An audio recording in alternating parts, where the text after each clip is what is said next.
Good morning. Good morning, boaters. This is Rob. I'm in Conroe, Texas. Scratchy voice this morning. That should clear up. I'm not sick. And so getting ready to pull out for a day of fishing, or morning at least, and maybe sailing, but probably not. Doesn't look like we're going to get much wind. So let's go through our scenes here. This one is the checkers cam. Oop, watch out, checkers. Come on over here. Say hello.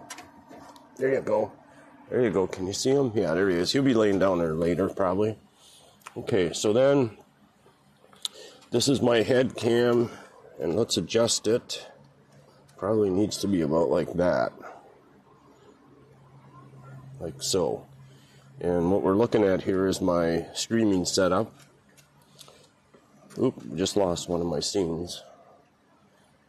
Which seems to happen in the morning. Okay, so then the next one is, this is my Garmin live scope, and I've got it pointed backwards, and if we see a good ball of bait fish before we leave, I'm going to try throwing my net. That ought to be amusing because I'm not very good at it yet. So then here we have like a face cam. And then here we have our overhead view. Let's adjust that a little bit. It doesn't turn with the boat, so it kind of stays where it's pointed right now. And then if the boat turns, then the boat goes out of the view. So I have to adjust that quite a bit. Then here we've got some combinations. Here's the chart plotter plus my head cam. Here's all three cameras, or three of the four. The checkers cam, my head cam, and the overhead shot. So this one, I've got the chart plotter and a couple of cameras. So let's do this one. Now there's a bowl of fish there, I think. Yeah. Maybe I should give it a try. Or at least have it ready.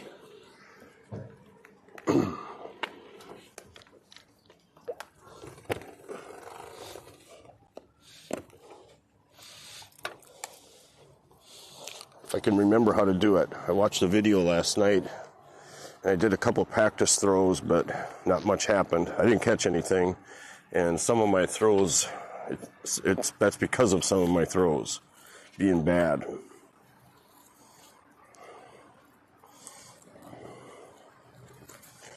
So I guess you got to kind of be ready before you go to start, because if you see a ball of bait, they're not going to be there when you get back, when you get it set up.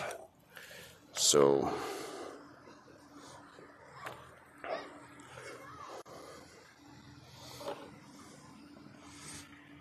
I might as well go through with it just for a couple of practice throws anyway. Jeez, it takes a long time to get ready. Okay, so now we'll do our 1 foot loops.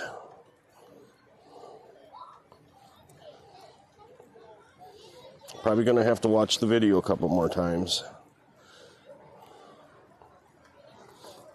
Okay, so now we pick this up and we grab it about a foot down. Oh, lost my camera. God damn. Technical difficulties.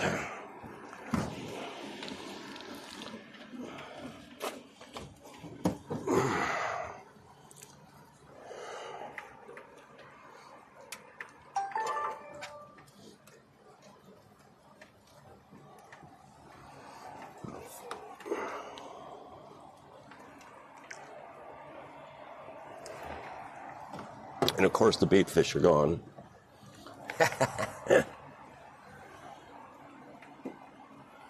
Oh boy, oh well.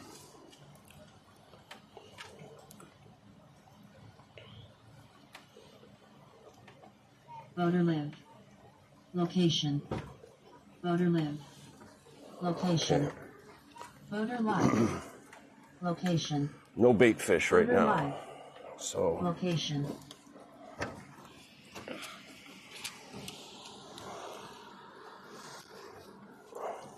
we'll go turn the trolling motor on.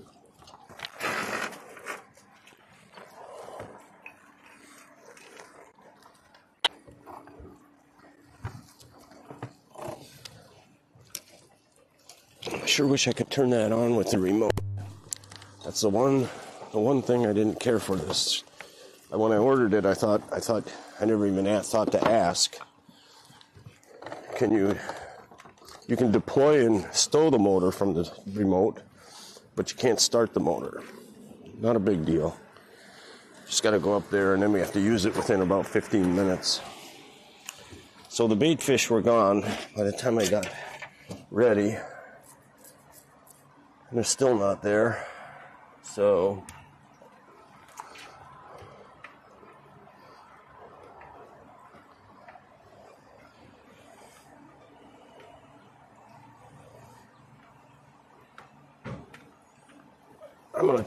I'm just going to take a couple practice throws, whether there's fish or no fish.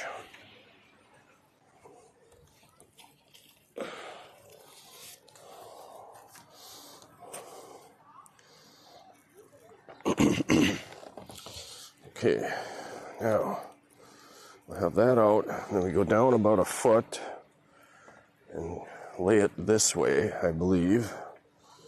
Then we pull it up, check for tangles, and try to get 50% on each side of my body.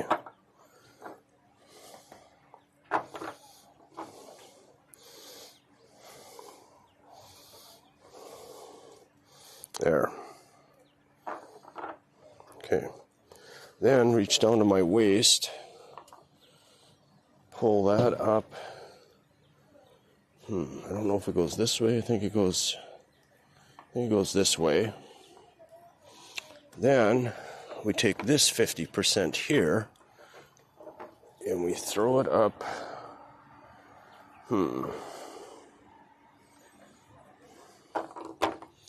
Bet you this goes this way. Then this 50% goes over that way. And then this, we pick up this and put it in my thumb. I don't think this is right.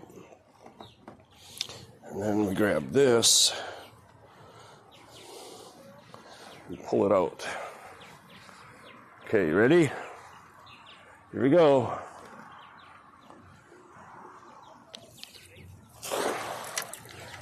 Not horrible, but not very good.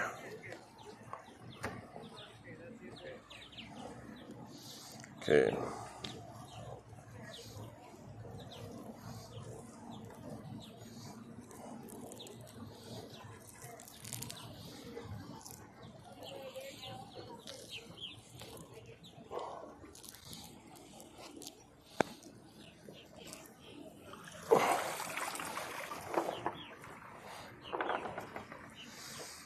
Okay.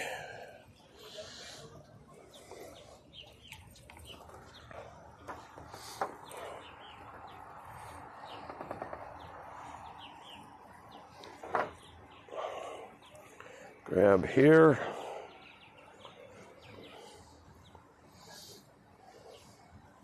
Get the 50%.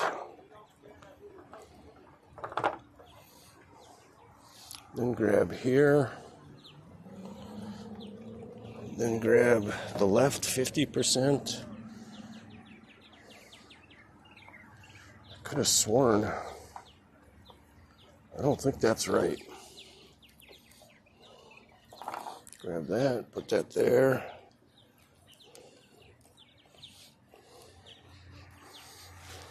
Try it again.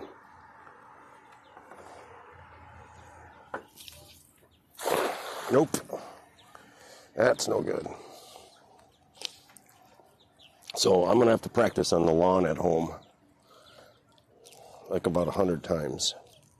Well, first watch the video again, because I really don't know if I'm putting my hand, putting that on my hand properly. No bait.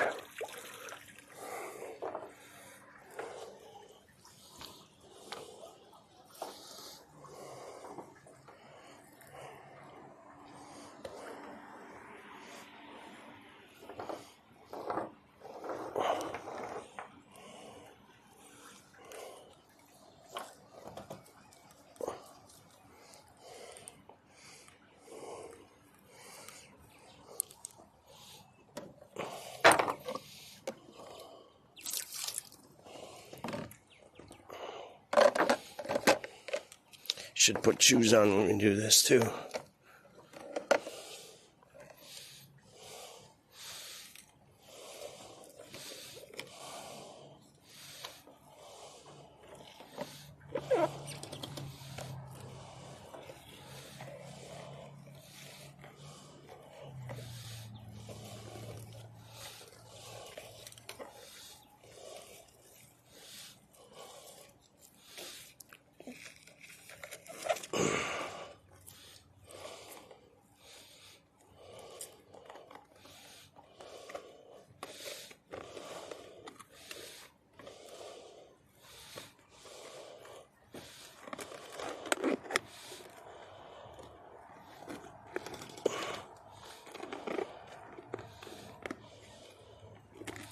Jesus Christ.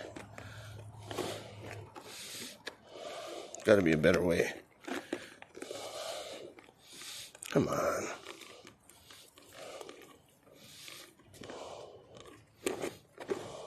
There we go. All right, so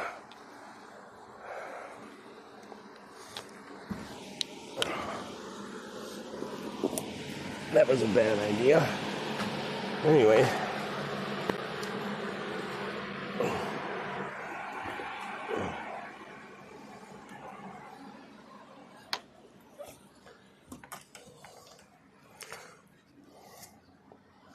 All I managed to do was get my feet wet.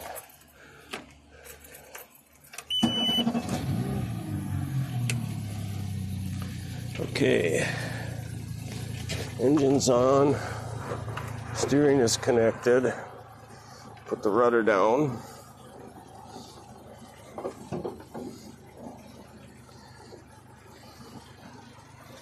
And then we'll put...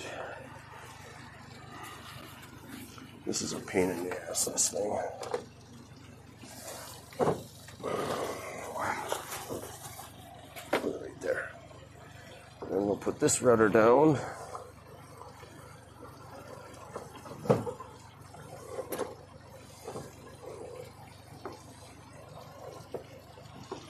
Like that.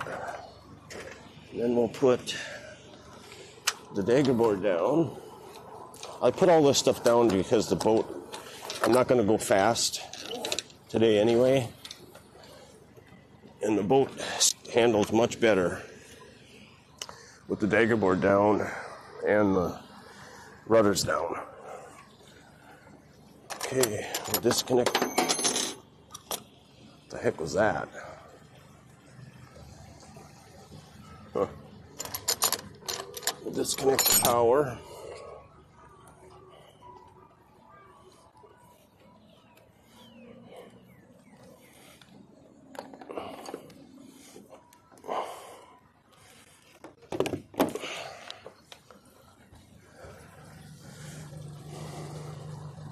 Joe, buddy. Oh, it was a wrench. Okay. This line, for now I just lengthen it a little bit. Get it ready. Because this one, I need it lengthened a little bit so that I can lay it on the dock, make it easy to get the boat hook around it. Okay. And then this one we can take off.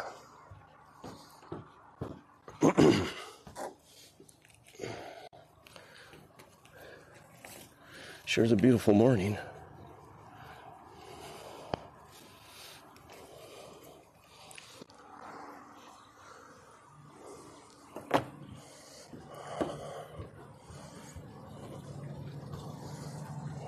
You ready to go, checkers?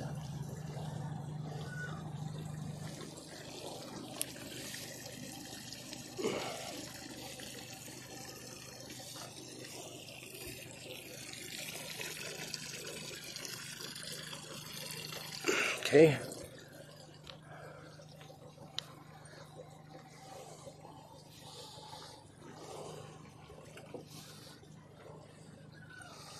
Okay, watch out. Attaboy.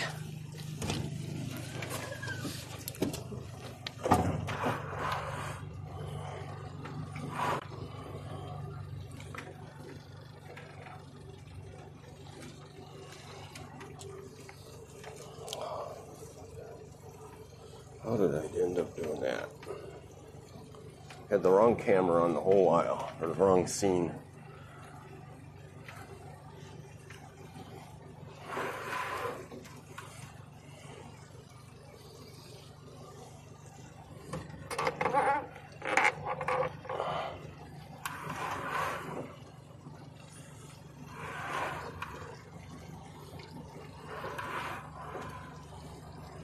Autopilot's on, VHF radio's on. Nobody uses them around here though.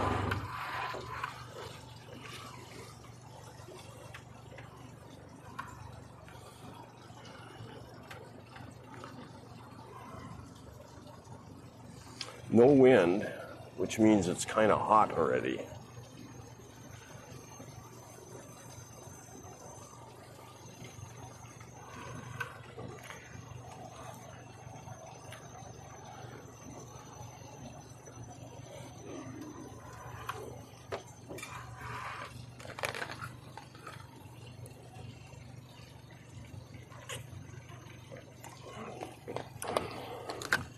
Somehow I grabbed the water that's only half full. All right. So we're in Conroe, Texas. This is Lake Conroe. It's a backwater. That's the Freedom Boat Club there.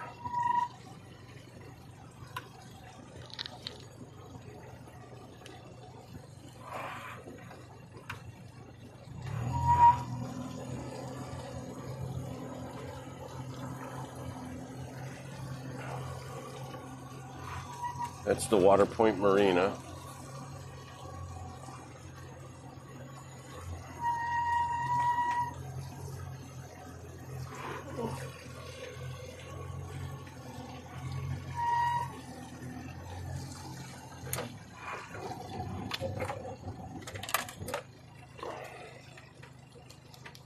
Let's deploy the trolling motor.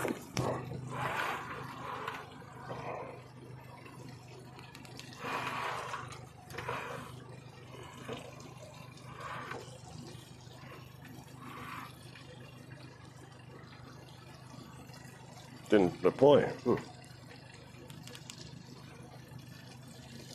There it goes. Now we'll trim it down.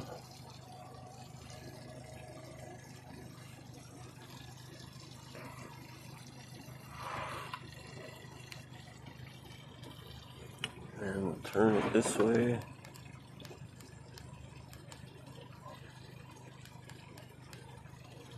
And then we'll start the prop. We'll give it about a 2. Oops. Wrong button. Give it about a 2. And then we can start setting up the trolling rig.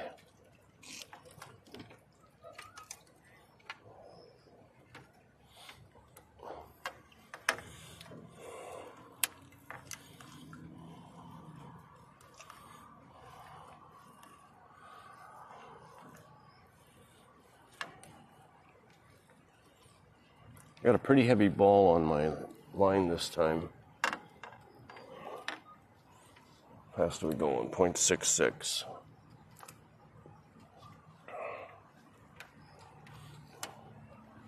Okay, and we'll connect the tether, which is connected to a 5-pound weight.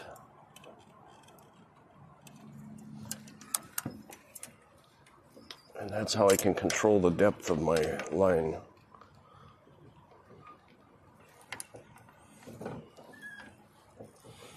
Okay, so let's go to the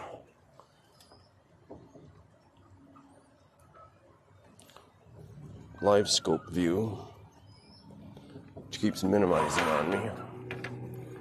Okay. Now let's start dropping the weight.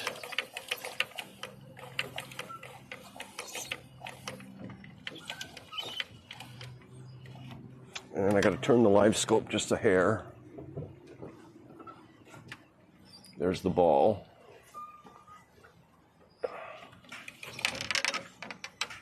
You know, I'm not real sure I should have that big weight on this thing. That could be what's causing me to snag all the time.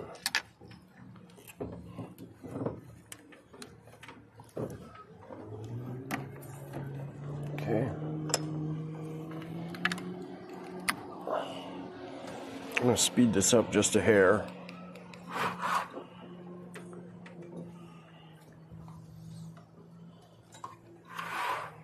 Got to pay attention to these scenes because I keep... Okay, now we'll drop this guy in.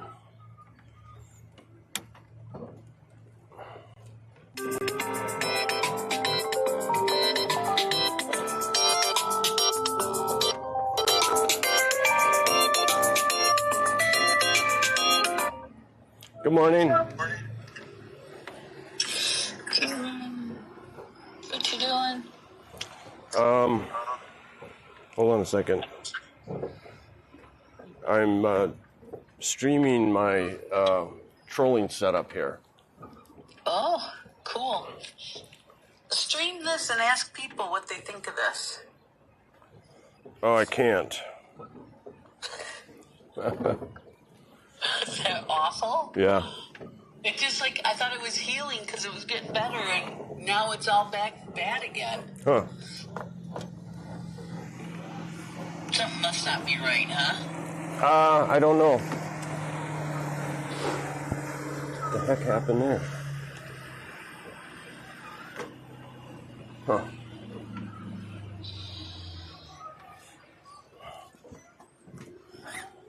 Are you getting any views?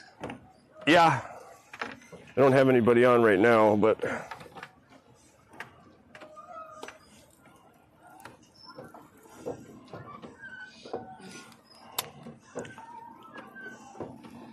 All right, sunshine.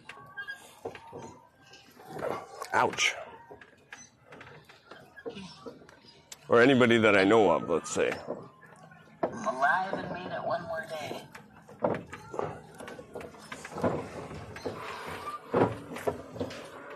What do you mean, no? That I know of, I said. No, I'm not talking about you. I Oh. said I'm alive and made it one more day. And Ivy looked at me and did this.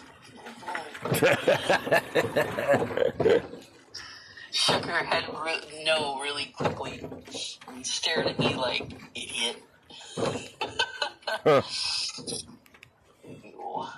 Wow. Did he never talk about you? Huh? No? Okay, good. All right. Let's double check it.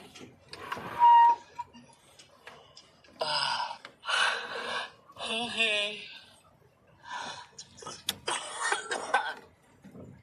Well, I'll get with Mary and find out whether she needs her car tomorrow or whether her bike will work for her. Okay, thanks. I just don't know. Right. But we'll see. Okay. Okay, talk to you later. All right, bye. I'll call you back. Bye. Bye.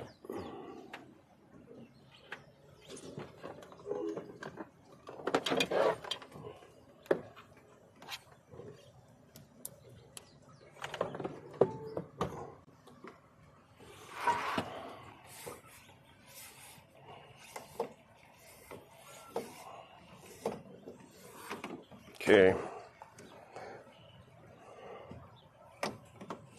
Lost my connection to the camera when I answered the phone. Oh no, maybe I didn't. I mean, I did, but usually I have to bring it back down and restart it.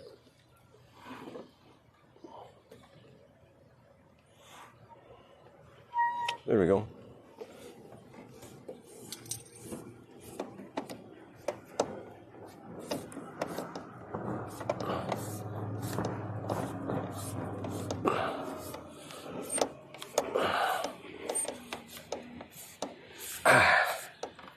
Okay, there we go. Now let's just check.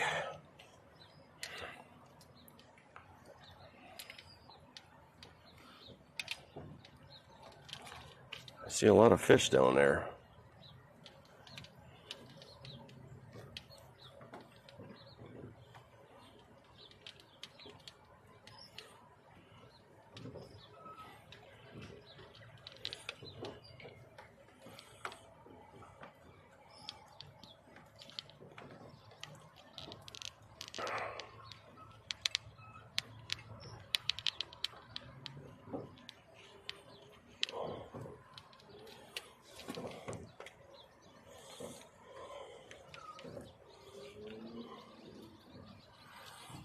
All right.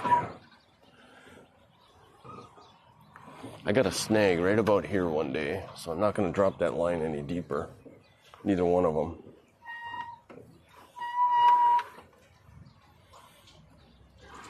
So we're going 0.95.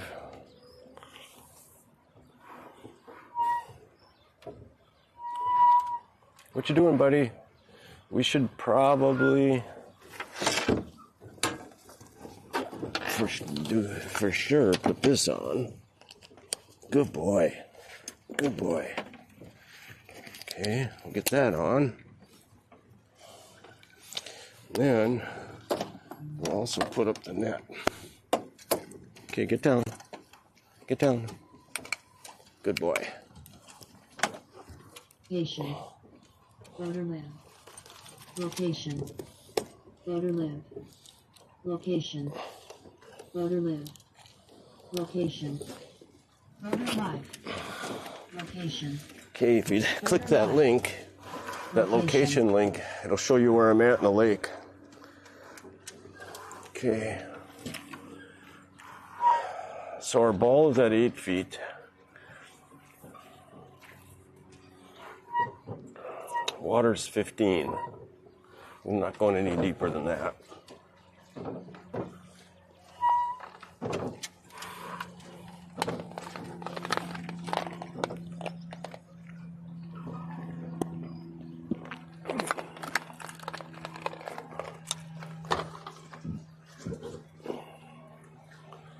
Okay.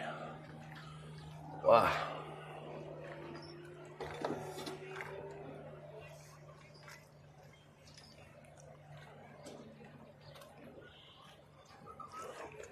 Oh, that coffee's hot.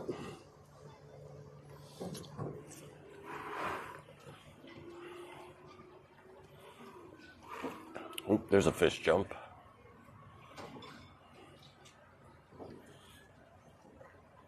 I'm going to change this to a combo view. I got 2 chart plotters. One of them I can't put on the screen.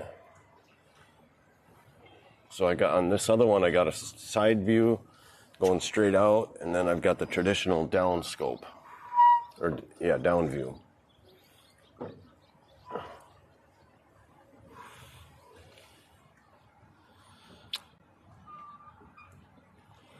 I didn't catch anything yesterday. Now, I'm practicing for my adventure, which is the Great Loop, 6,500 mile, 7,000 mile, 1 year long trip. And when I'm doing that, when I'm on that trip, I wanted to be able to troll. So basically I'm kind of practicing. You can catch a lot of fish in this lake, especially the hybrid bass, but the best way to fish them is with live bait. So I just bought that net that I was trying to throw earlier, and it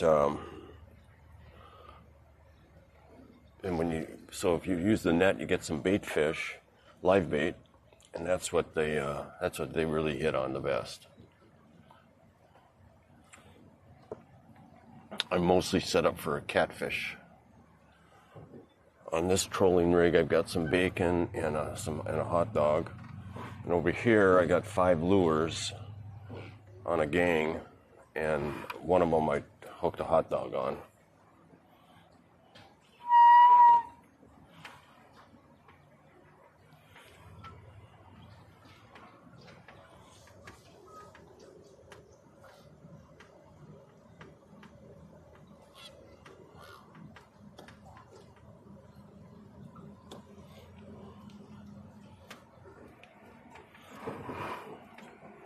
Okay, so I'm going to start veering out now towards the center of the channel.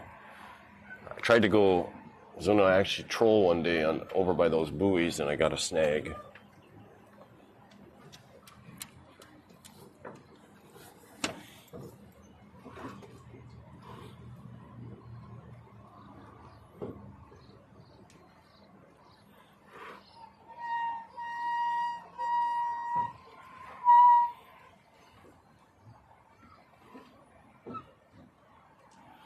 Oh, is it nice out?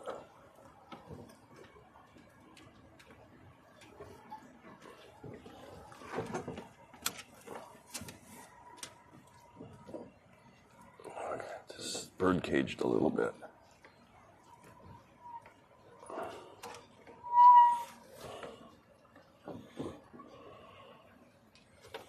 Okay.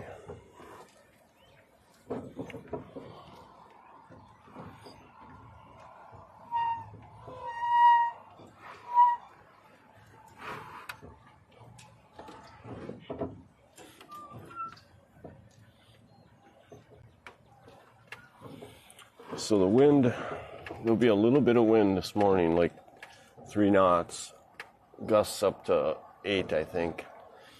And then right around noon, what I normally do is I'm headed just about east right now.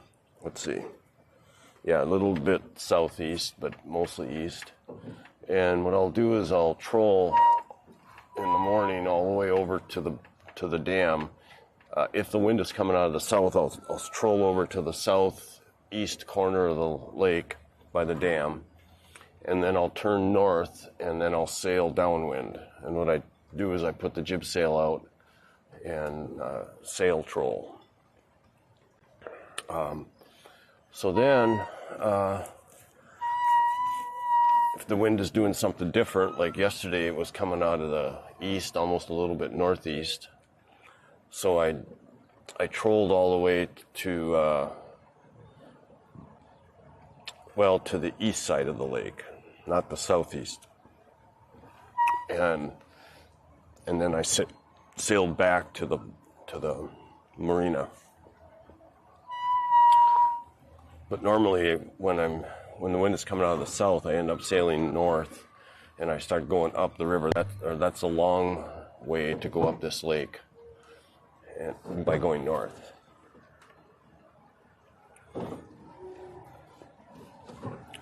Okay, we're in almost 20 feet of water, so we're going to drop this line more. We'll go down to about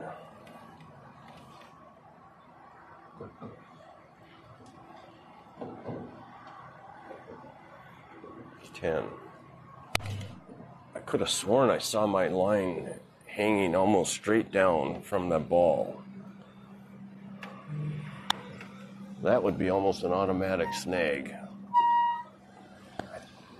I put a weight on that thing, and I kind of wish I would have put it just a sinker.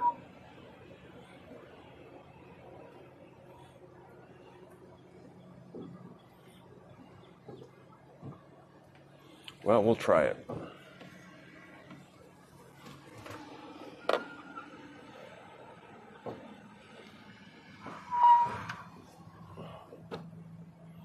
But I'll head out towards the center more.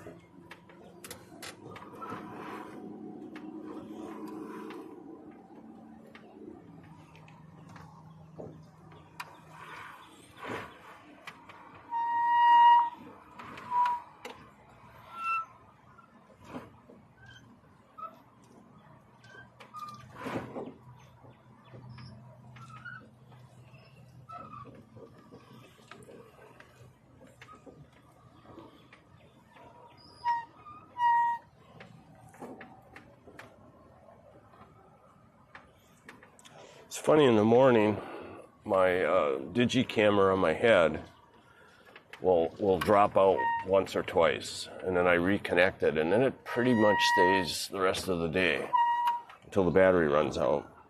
And then my chart plotter on the iPad, that drops out and minimizes, or sometimes it completely drops out, and I have to reboot the iPad. So this morning I rebooted it before I even started the stream. Voter live. Location. Voter live. Location. Voter live. Location. Voter live. Location. Voter So live. Location. Voter live. Location. so that's my voice chat, and the reason it repeats like that, which I'd like to figure out how to stop it from doing, but it's because I'm streaming to like 4 or 5 platforms right now. YouTube, Facebook, Twitch, Kick. So as it's reading the chat. Let me see if I can see that on here. All right, so I see YouTube, I see Kick, and I see Twitch. Oh shit, there we go.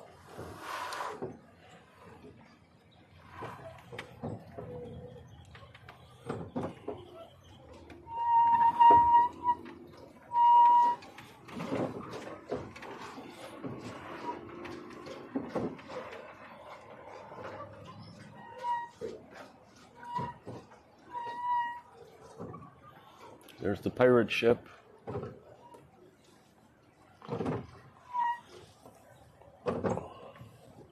Okay, so my head cam, when I look to the side,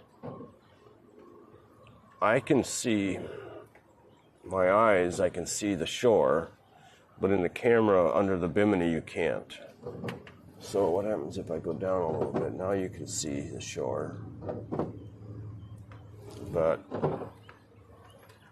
the head cam, just about everything I put in it is going to be something I'm doing with my hands, or talking about on the boat, or taking a fish off. So I think this angle's pretty good. And I can see it in my face cam. It's not pointing down a whole lot. What if I point it down just a hair more?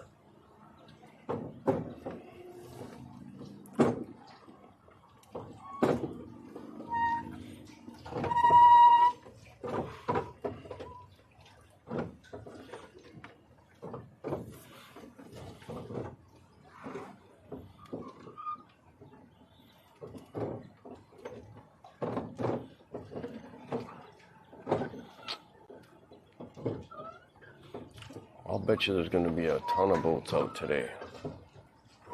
This lake gets really wavy.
What have I got on this other pole here?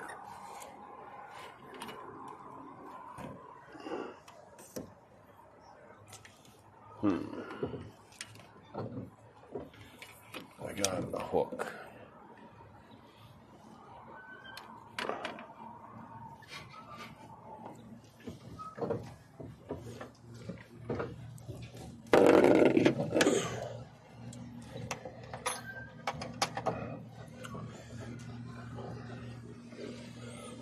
Okay, I think I'm going to go down just a little bit more.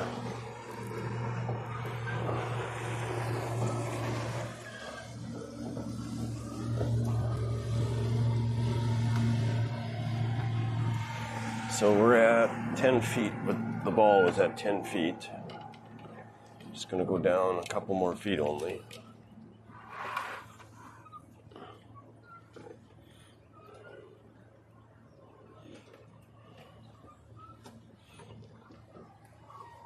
So why am I not moving?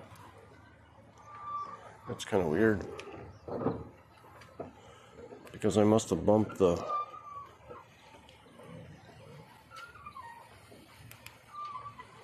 Huh. The trolling mower is locked.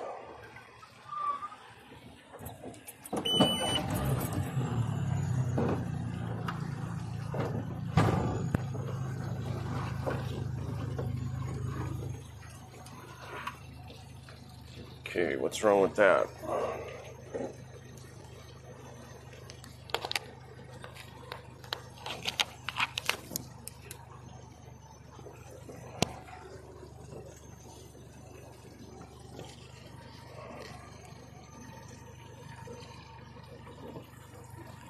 Motor not found.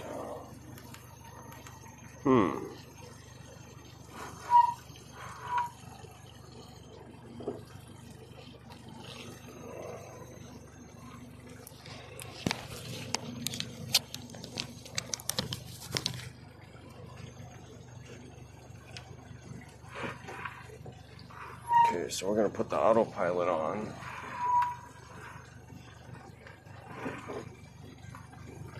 At 82 degrees. How did that happen? Okay, so now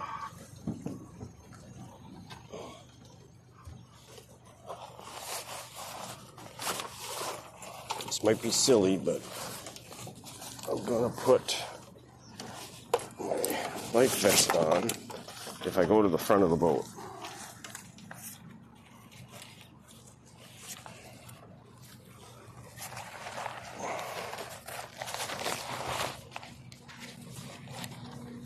Why is my boat turning right?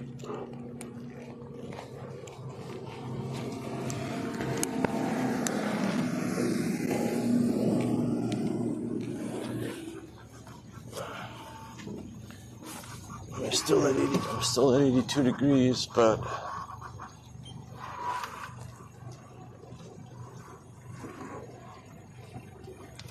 I actually want to be a little more out. So I'm going to set it at 86.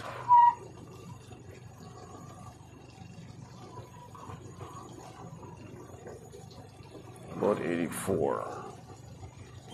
Okay.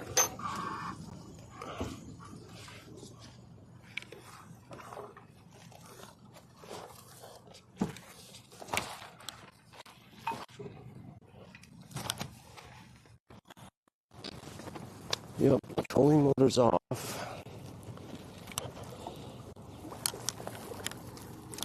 Now it's on. That's never happened. Not when the battery's strong. And right now I've got it charged and should be charging. It was charged up anyway.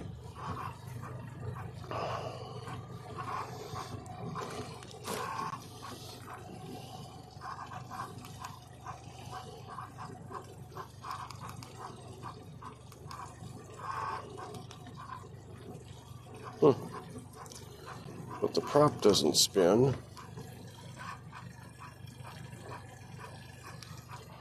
Oh boy, I might have a problem with my trolling motor. Wouldn't that be something?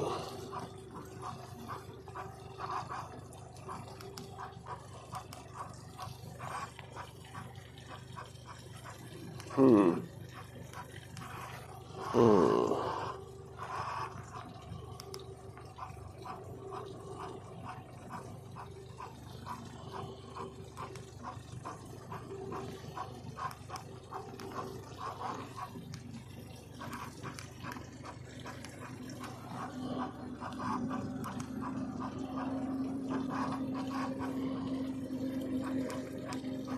doesn't do anything. Doesn't stow, doesn't trim, doesn't run. Wonderful. Wonder if I'm not paired.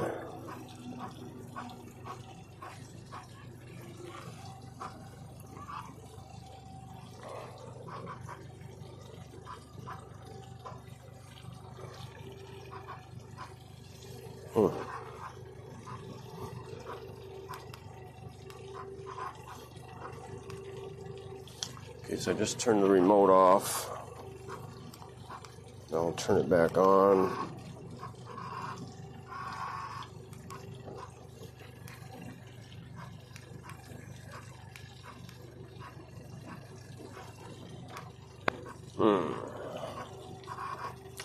Son of a gun.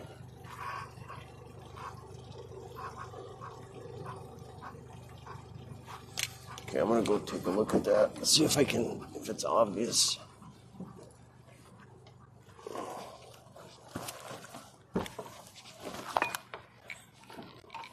Okay, so the button's still on.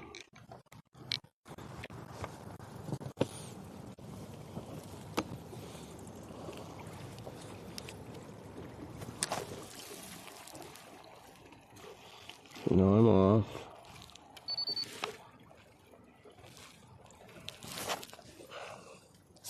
Gave a beep.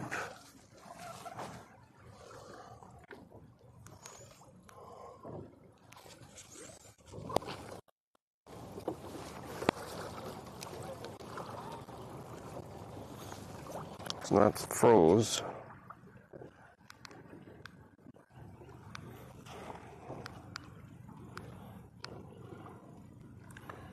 Motor stowing. Huh.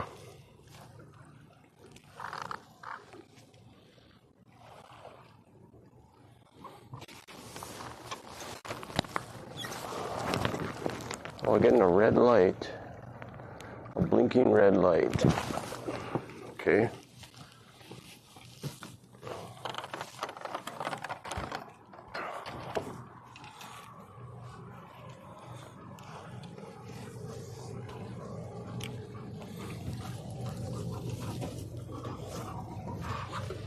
Okay, so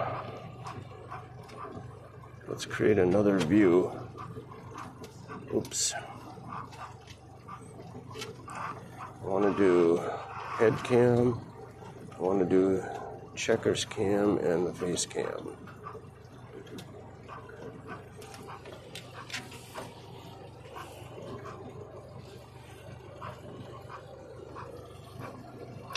No, that's not what I wanted. What's this? Yeah. Okay, so the reason I'm doing that is because I'm going to use my phone that has the overhead camera on it. So the checkers cam looks good. Okay, so now how's my line look? That one looks okay. That one, yeah, it's probably okay.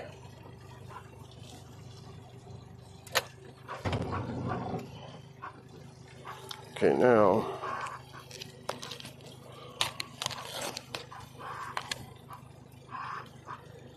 forgot what the name of my motor is. So first we'll go to Google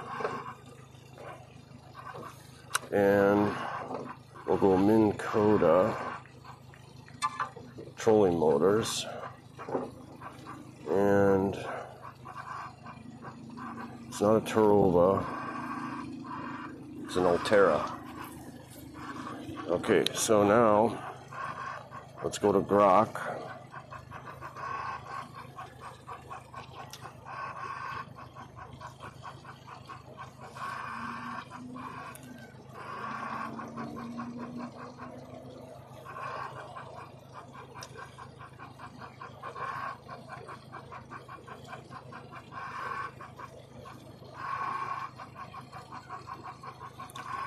Minn Kota Altera trolling motor is not responding to the remote, and I have a red blinking light. What does that mean?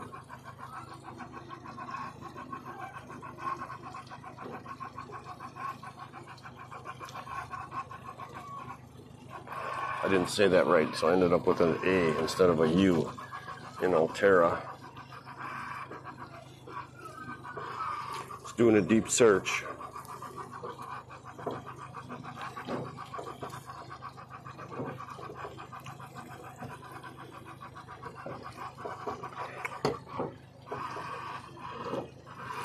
Okay, I want to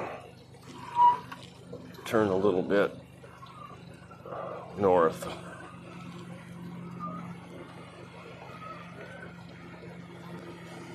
Still searching.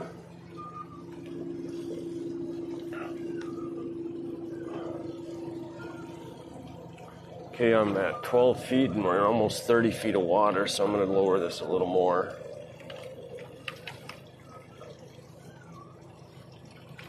Down to 15. A big ass fish right there. Okay, red blinking light on the Minn Kota Altera trolling motor. Yeah, it caught the typo, changed it to U. Due to low battery voltage. Okay. Check battery voltage. Okay, let's go down. I'm going to go below deck and see if that thing is actually charging.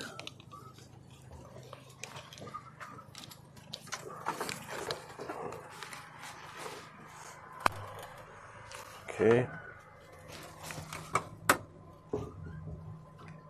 It is. I can hear it charging. No, it might not be that one. It might be this one. It's not charging.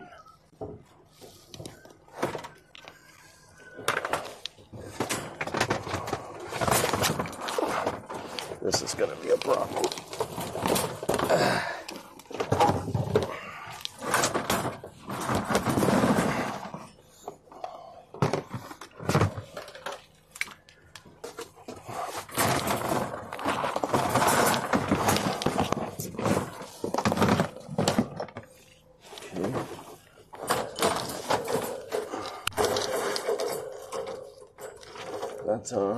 That's on there.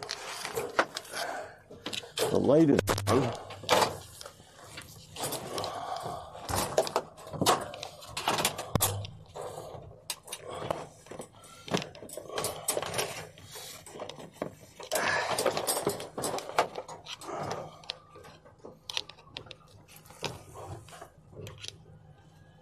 There it goes. Now it's charging. So that's plugged into the inverter right now. Come on. All right, now, the other thing I want to do though, so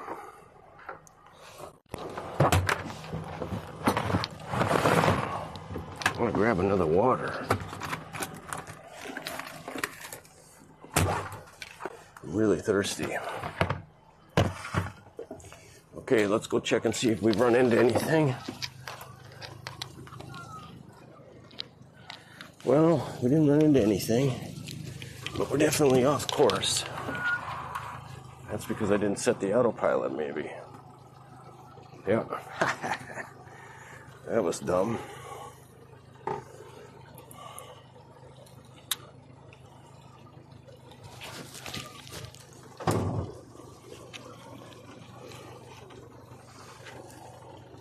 But luckily I didn't have it in gear either. Wow. Talk about a goofball.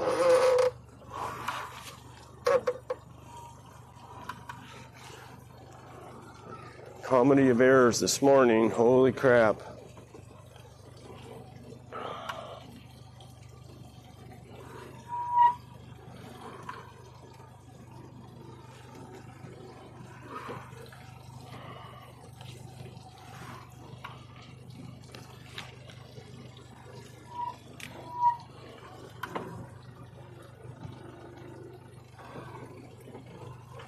Can't see my ball. There it is, at 15 feet. Jesus Christ. Wow.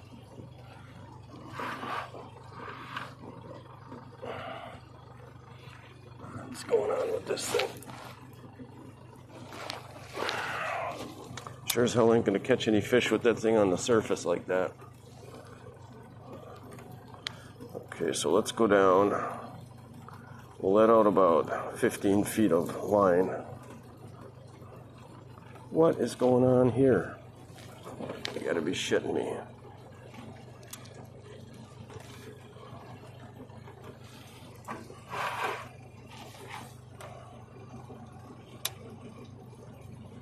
Why is that frickin' bird caging like that? Wow.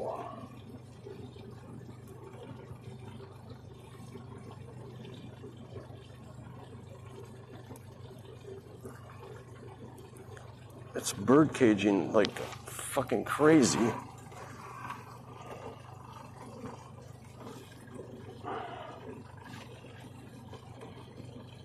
And it's not spinning. It's like it's just bird caging for some weird ass reason.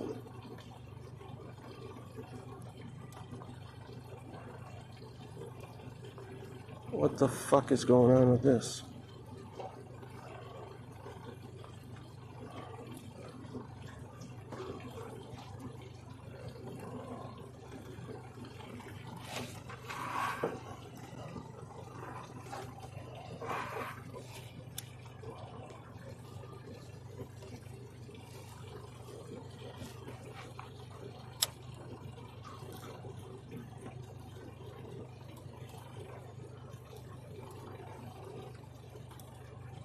So the reel is not like overspinning.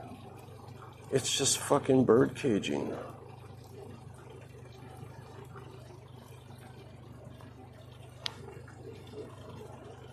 Unfucking believable. I don't get it.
Okay, so this isn't a very good stream, that's for sure. Let me read a little more about that motor before I disable my phone again.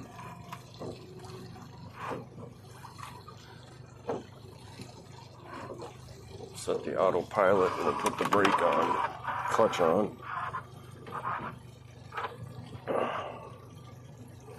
Inspect remote batteries, open remote and replace batteries. That's possible. Repair the remote, power on the motor, hold the power button on the control head and press high speed bypass. Reset the system, turn the motor off and on again and clear the glitches.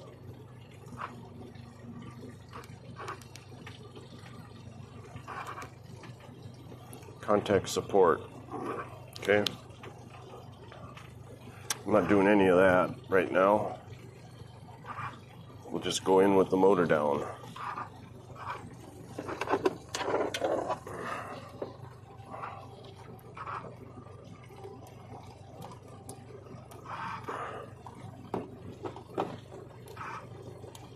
Okay.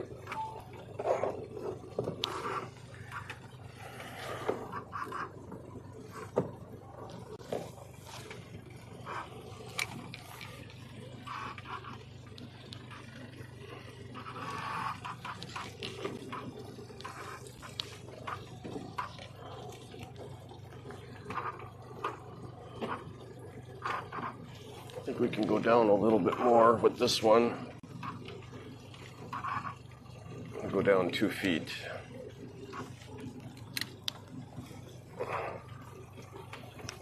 Okay, so that camera quit up there.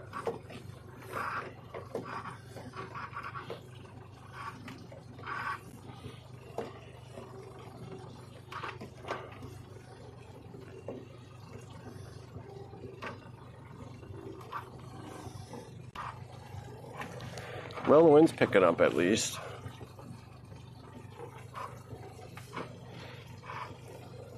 Camera's on.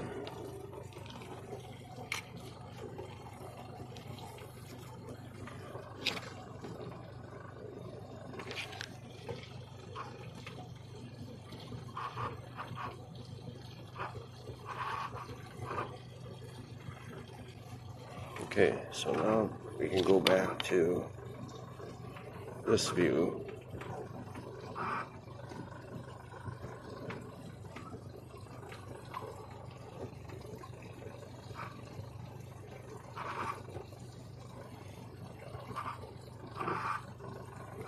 HDMI 1.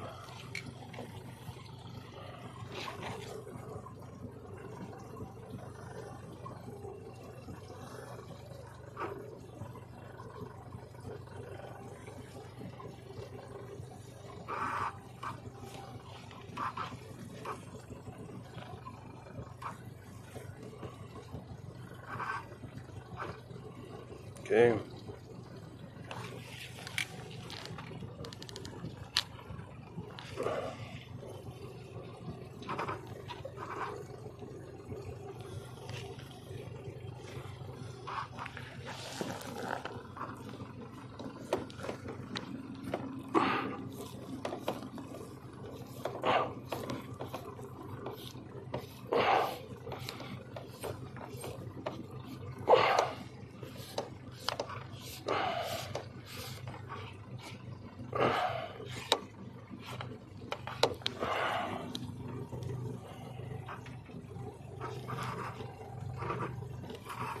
Okay.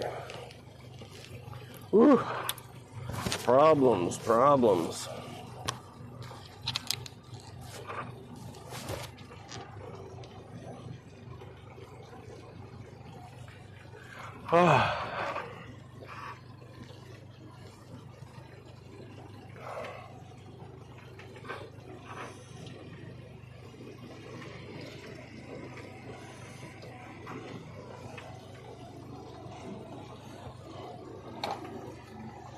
I've been drinking so much water lately, it's almost unbelievable.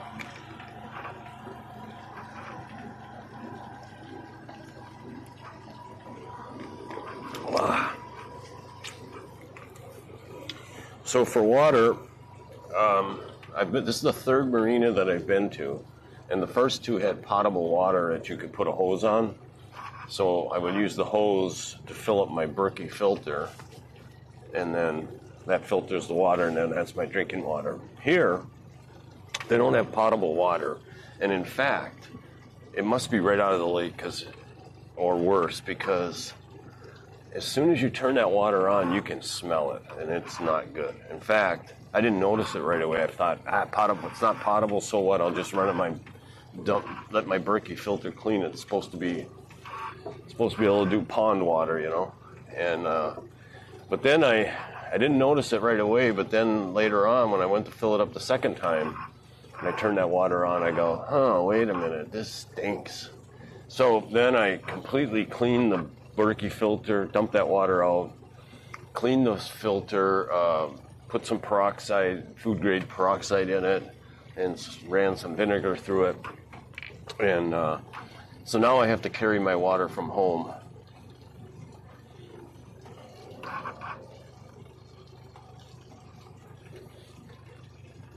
I have 2 5-gallon jugs, and that seems to be able to last me almost a week, 10 gallons.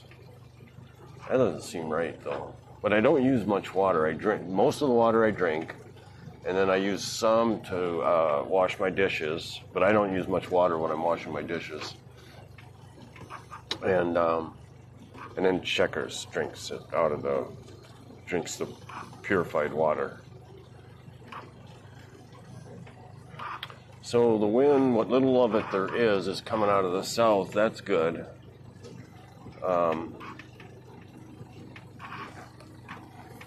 So when I get to the dam over here, we're heading, which way are we heading? Just a hair southeast. We're at about 100 degrees southeast. And then I'll turn north and I'll put the jib sail out and shut the motor off. And there may or may not be enough wind to propel us fast enough. Boater live. Location. Boater live. Location.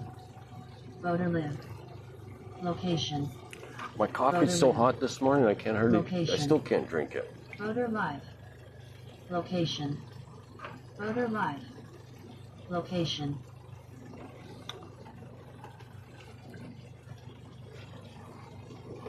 I was going a little too fast. I was up around 2.7 miles an hour. So I backed it down and tried to get it closer to idle. Let's check the depth. Okay, so one of these frickin' cameras is dying. That one.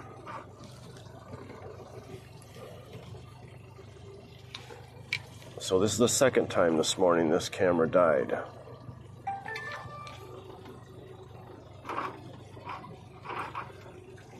Luckily, it's pretty quick and easy to get it back hooked up.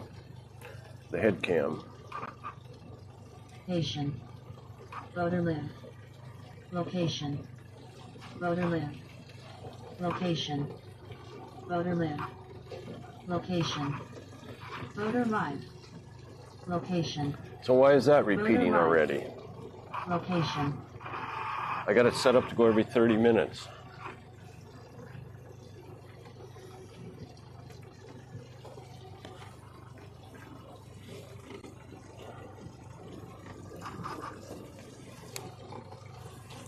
Okay, so we're down around 18 feet and we're in 32 feet of water. I really should go. I'm going to try it a little bit lower.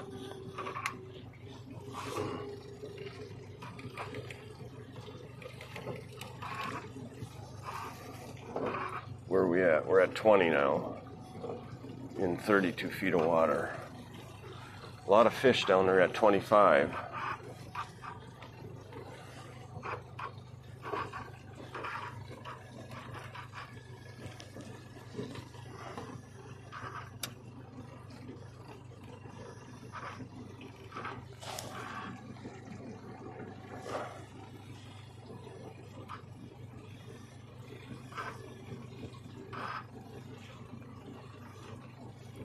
I cannot believe or understand how this thing can birdcage like this. I'm not letting it go. I got my fingers on the reel. It's going a quarter or half inch at a time. Oh, fuck. Hard to believe.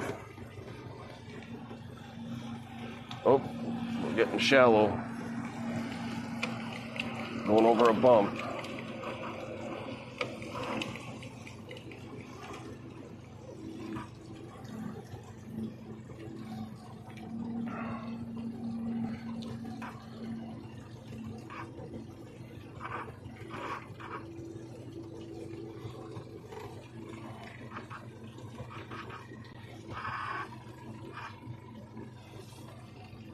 We're still going too fast.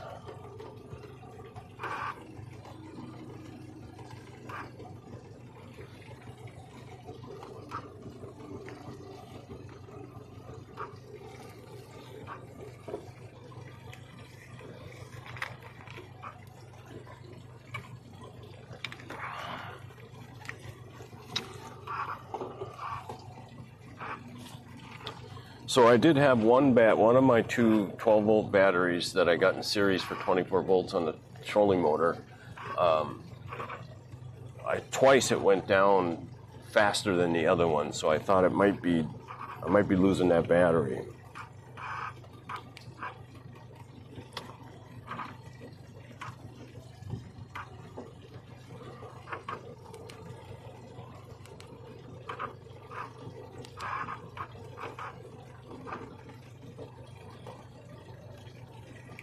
No, not working.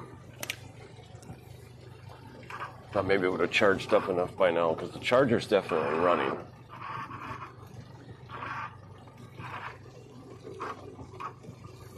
I think there's something else wrong. I don't know that it's the... What happened here now?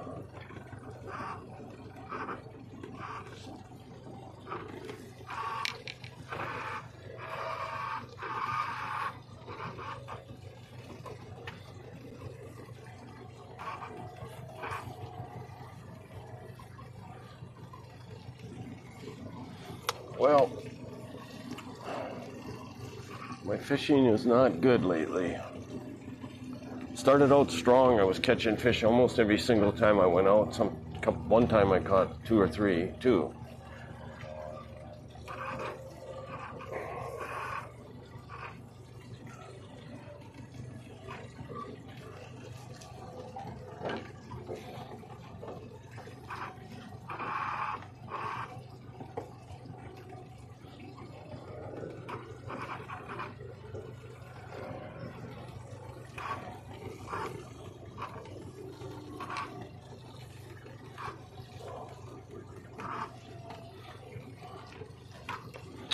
22 feet of water.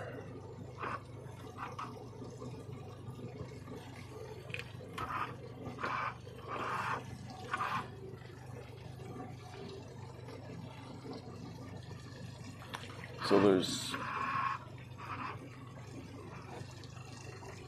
1, 2, 3, 4, 5 boats over here.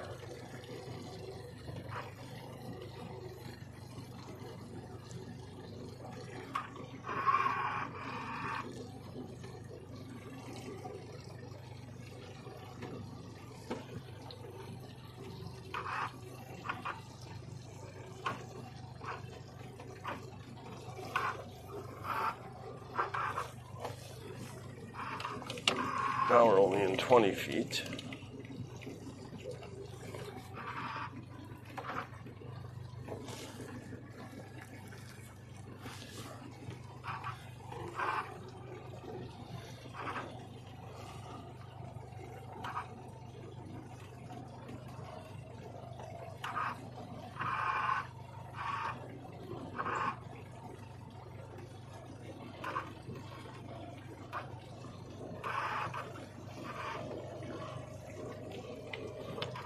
$12, $15. We're getting close to 30 feet of water again, so I'm going to drop this down some more. Okay.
Okay, I think I'm going to start turning.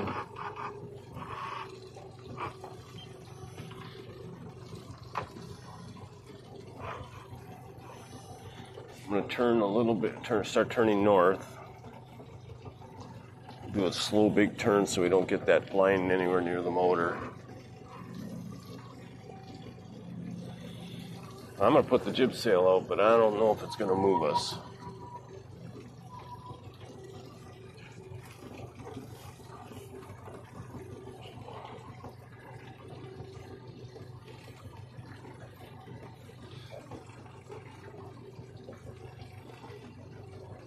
It's almost 10 o'clock already. I didn't notice what time I got out, but it must have been late.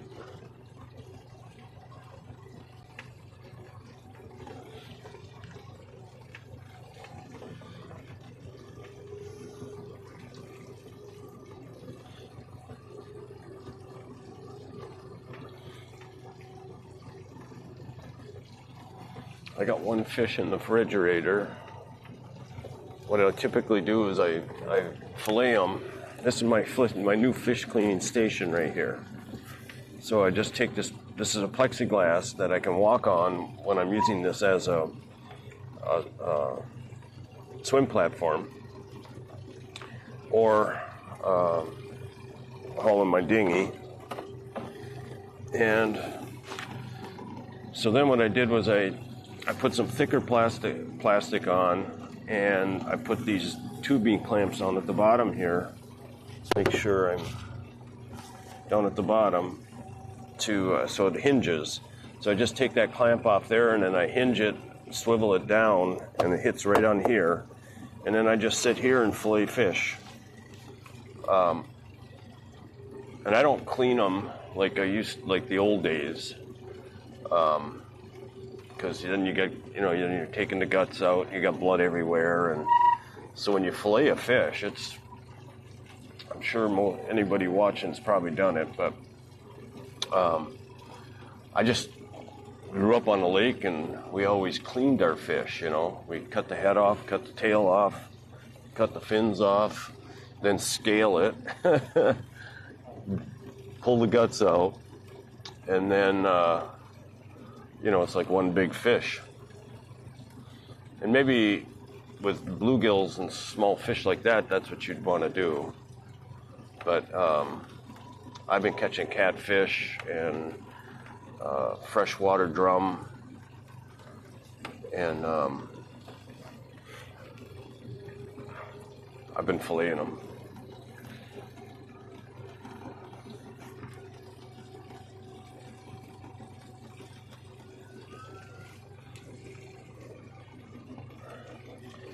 So I don't know.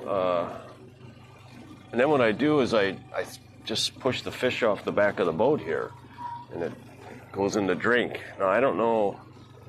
Tell me in the comments, is that legal? Is that appropriate? The way I see it, I'm feeding the predator. Nate, I really enjoy your streams. You stream pretty cool and I love it. I'd love to be part of your fan community. Could you add me on Discord? My username is SilverSunny12. SilverSunny990.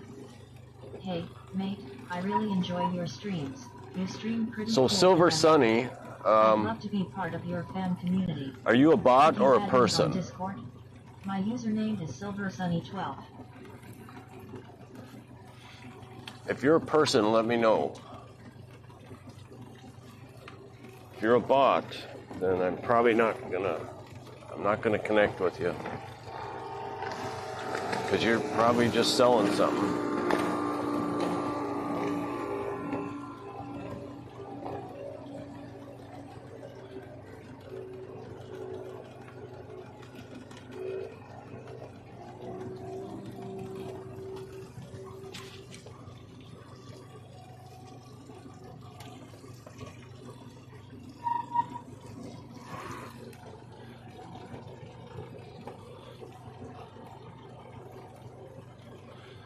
Man, there is no wind.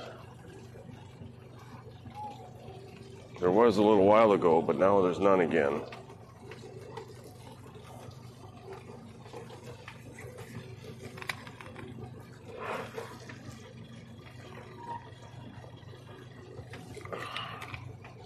Okay, now I'm in 45 feet of water. I gotta lower that.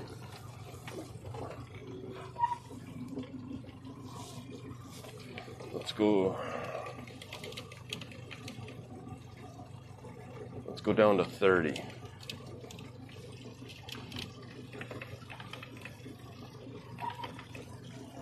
There it goes.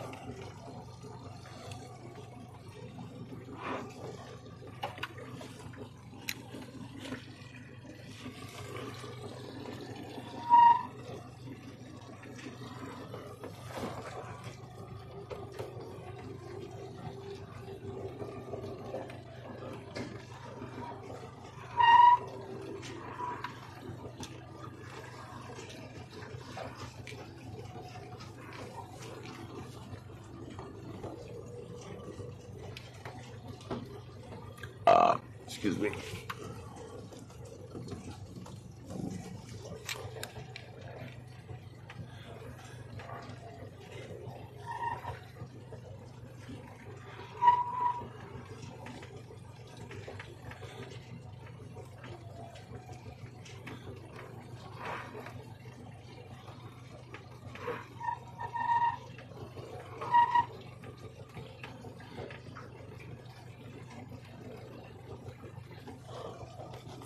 See if that trolling motor will respond. It's almost like it's locked on stowed. It says motor is stowing. Pause. Trim.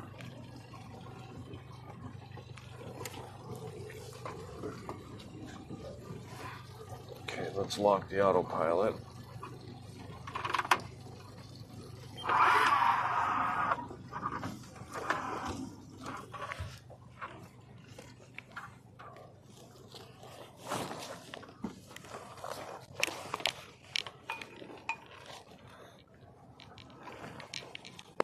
Still on. And it's not blinking red anymore. Okay, it's off.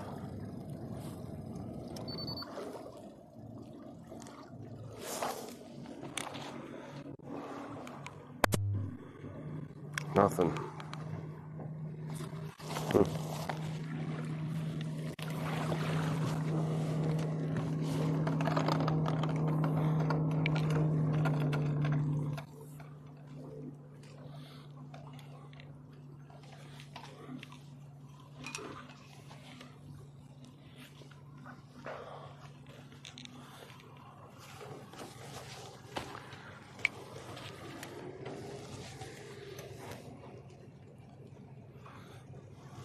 Well, let's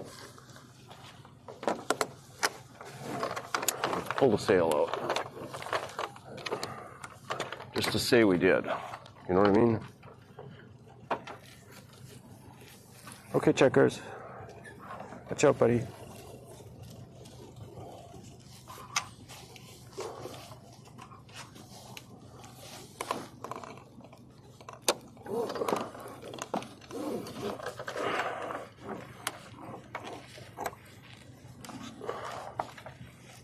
Okay.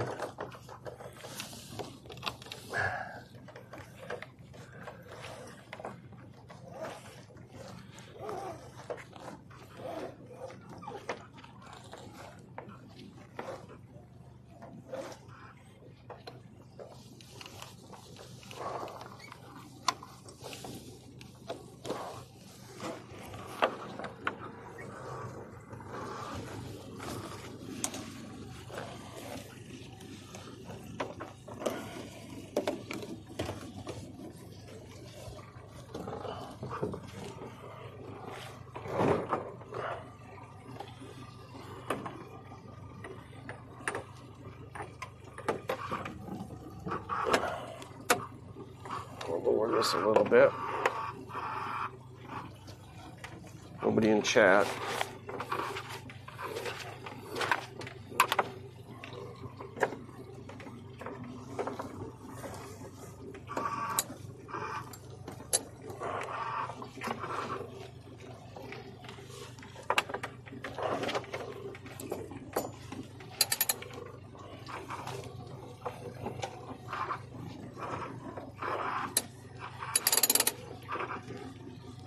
Why is the sail over there, I wonder?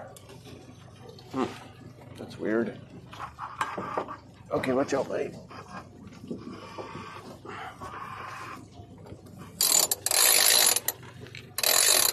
How is that possible? There we go.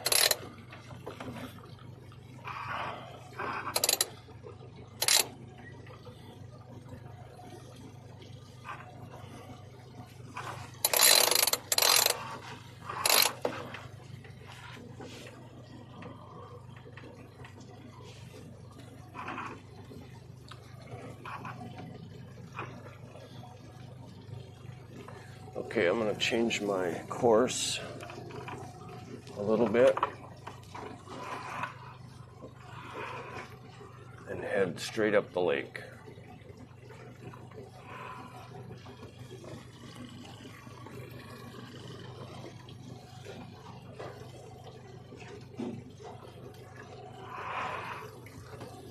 Okay.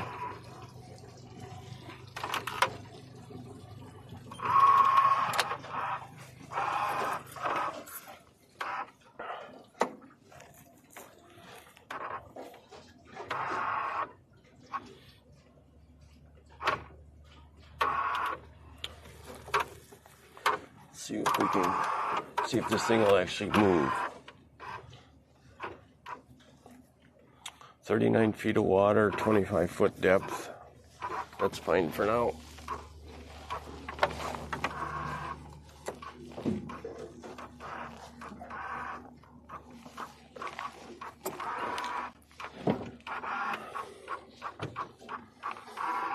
Okay.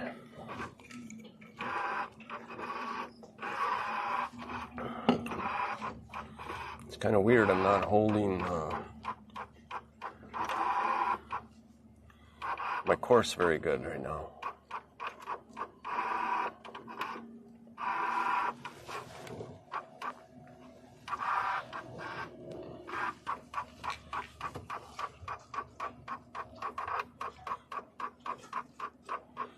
.95, that's not bad. That's good for trolling.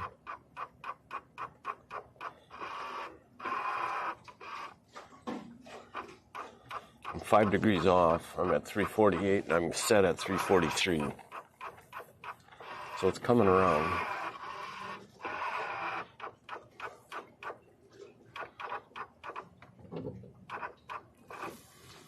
Wish I had some music.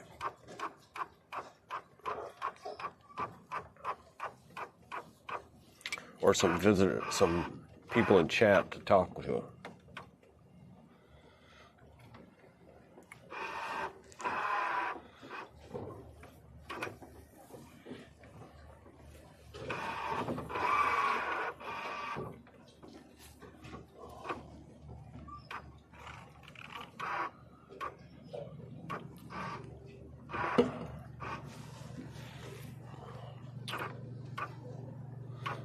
Now we're getting a breeze.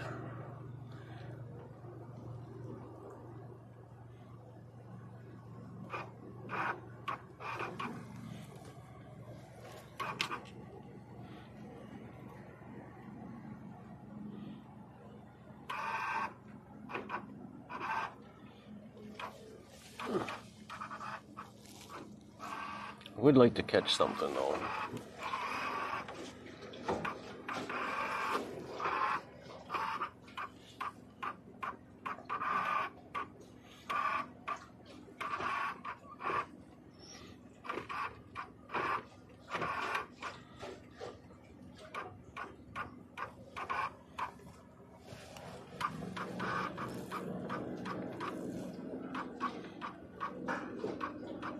I'm afraid if I catch something on this reel and I'm gonna get a tangle.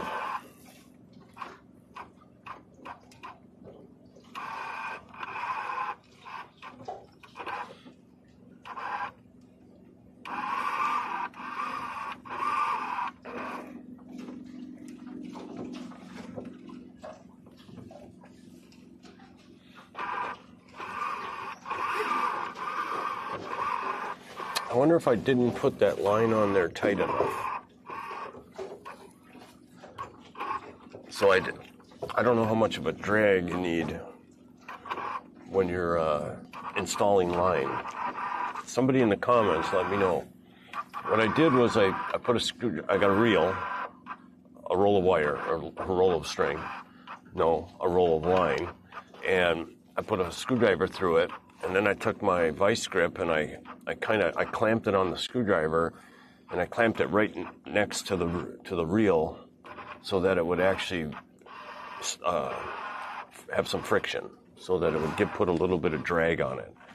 And then I just reeled the line on, and it wasn't dragging. I don't know how to describe that. I don't know my drag pounds by feel, you know what I mean? It wasn't hard by any means, but it wouldn't like, if I stopped reeling in, the reel of line would not birdcage or overturn. It wouldn't keep turning. So there was enough drag to keep it from spinning on its own, from inertia or whatever. Okay, so breeze is turning out to be just fine. I'm at 1.4 miles an hour right now.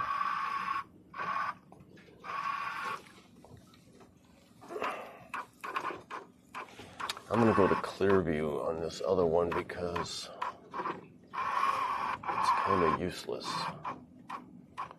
What's this?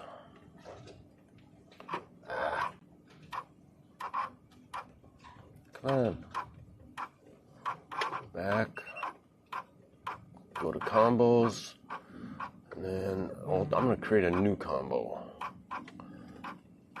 I'm going to add one. I want it to be a double. I want this side to be sonar, side view, and then on this side I want sonar, clear view. There we go. Depth is good. Cameras are all working. Oh my gosh. We're going 1.4 miles an hour. Perfect. Breeze is making it not, just comfortable. This one's got ice in it, but hardly any water. So what I'm going to do is take this one, which is almost warm now, and I'm going to pour it in here.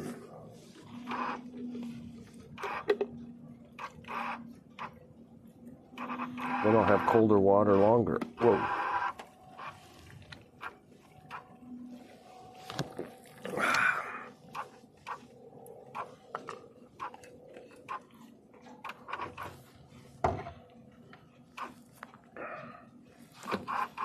We're down at 45 feet and my hook's at 25, so let's go a little deeper.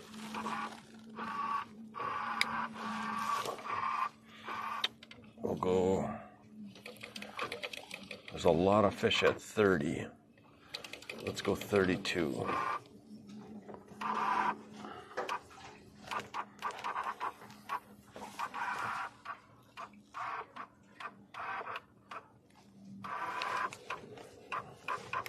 Now, you'd think I'd be able to get a bite with the magnitude of fish that are down there. Wouldn't you think? I would think. Okay, let's do some more bird caging of line.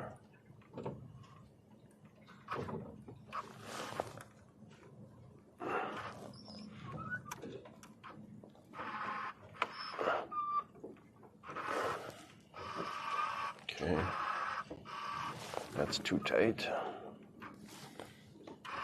That's still too tight.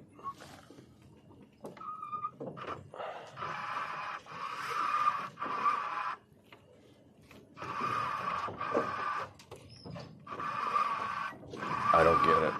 I don't understand how that could be all frickin' bird caged like that when it's not spinning. Jesus fucking Christ.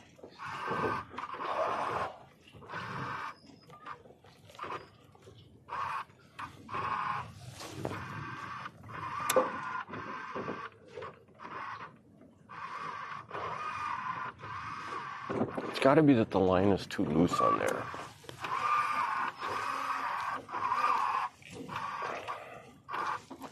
Okay, depth's changed by 5 feet.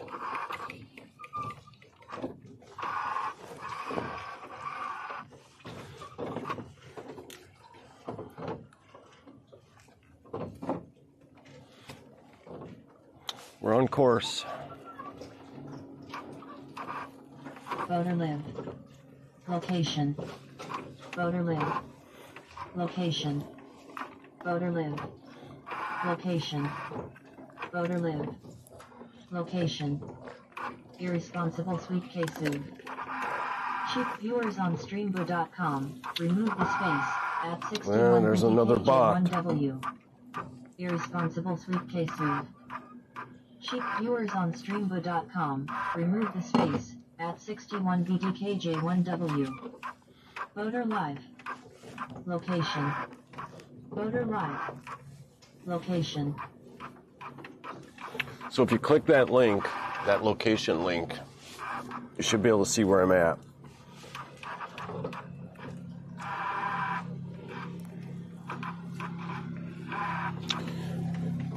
Although my Nebo link, which is what it is a device that I've got on the boat here that sends a GPS signal out so that you can see where I'm at. They changed some firmware on it. Location. Boater live. So they changed some algorithm or firmware, and now it doesn't work down in the boat anymore. Not reliably. Like, I'll go out for a trip, and you'll see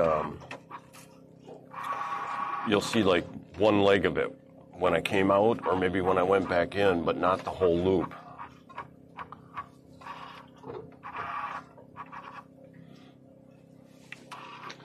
So, you know what I might not have to do, probably? I'm probably going to have to go and pay one of those fishing guides to take me out, or I'll go out with a group and just learn how to catch fish here on this lake, because I'm not doing too good.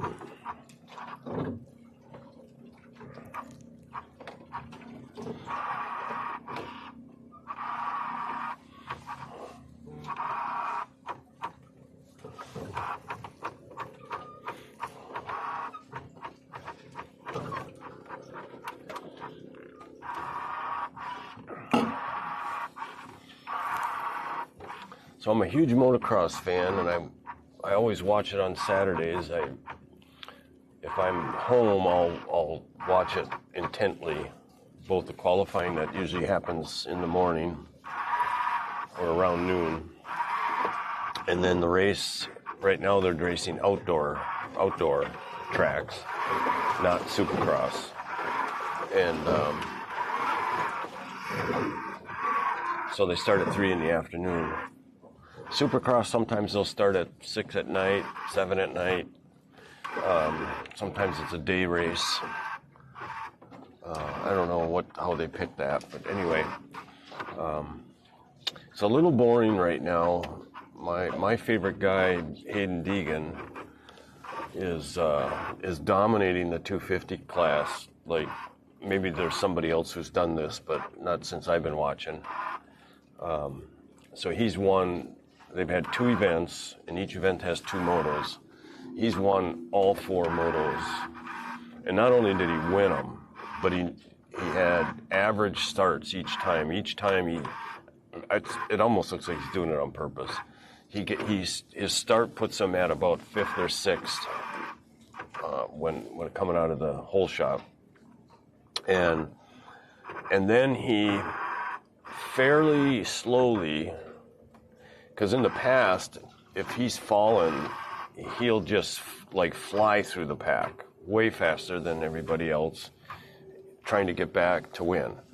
But this looks more of a pace. He doesn't look like he's going all out at all. So usually he'll run a lap or 2 in that position, like 5th or 6th, and then he'll start moving up, and the motos are I think the 250s are 25 minutes long. And, usually he's probably moving through, getting up to third, second, or first by around 5 minutes into the race, maybe 10 at the most. And then he gets out in front, and then he just pulls away, and no one's even close. And lately, the top 5 guys in the class, top 10, they're typically up front, and usually those 4 or 5 guys that are ahead of him on the start are the good guys, the top 5, or some portion of them. And then he pulls out to a 10-second, maybe. Like yesterday, I think on one of the motos, he pulled out to about a 6-second lead, and then he must have started cruising after that at a pace again, because what he has done in the past is crashed a fair amount and then just storming through the pack to get back up front, and sometimes he'll fall again, and it's pretty risky, that he's on the edge when he's doing that. So it looks like he's really honing in on consistency and setting a pace that's not dangerous for him. So we're fairly far off course. I'm not sure why. Wind picked up a little bit, so maybe that's why. But anyway, that's the 250 class. In the 450 class, almost the same thing, except maybe a little more competition. Jet Lawrence has won. He's won 3 out of the 4. And even the one that he didn't win, he finished 3rd. And he, in his interview after, he said, he just said, I'm not going to push it. So he's almost like he settled for 3rd.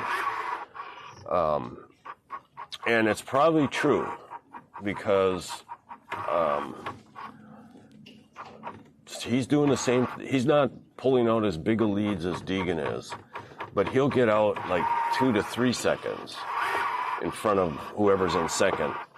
And I'm going to bring this up a little bit.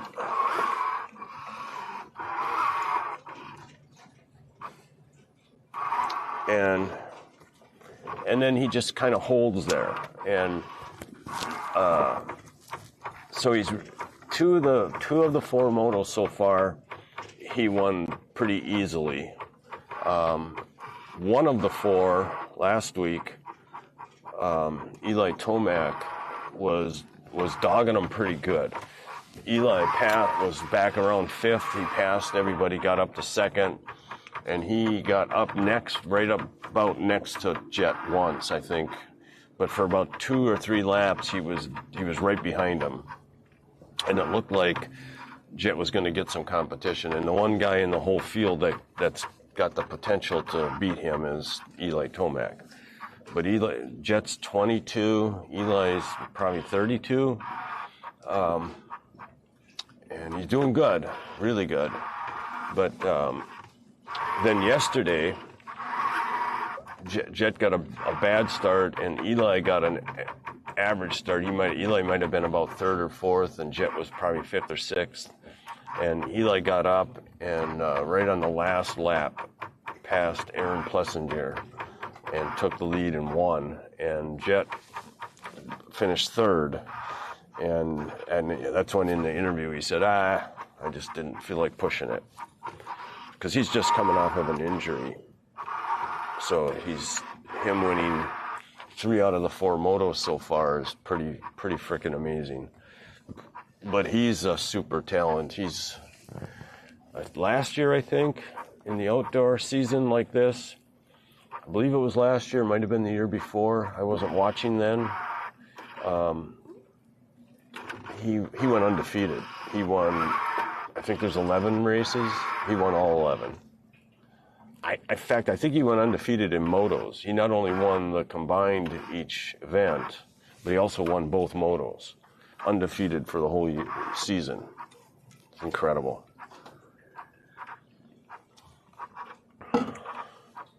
So we're at 30, almost 40 feet of water. My hook's at 25. That's over on this side. I've got a 5-pound weight down there that pulls the hook down to that depth. And I got a pretty heavy weight on it. I got a 1 ounce weight on it. So, and I'm not even sure right now where is that. I'm going 1 mile an hour, but basically 0.99. And I'm not sure where that hook is right now. Is it straight behind, or is it straight down, you know, or is it at some angles? Probably at some angle, maybe a 45-degree angle. So the hook is back around maybe 10 feet behind the ball. So, ooh, here's a big ledge. This is a good place to catch fish, is when there's a ledge like this. So I'm gonna go down. Look at all them fish. I'm gonna go right down in them. Come on, baby. You can do it. Now over on this side, I've got a gang of 5 hooks, and I got another 1 ounce weight, but I don't have a 5-pound ball to pull it down. So this thing is probably up somewhere near the surface. I'm out 23 feet of line. And of that, probably 20 of it's in the air.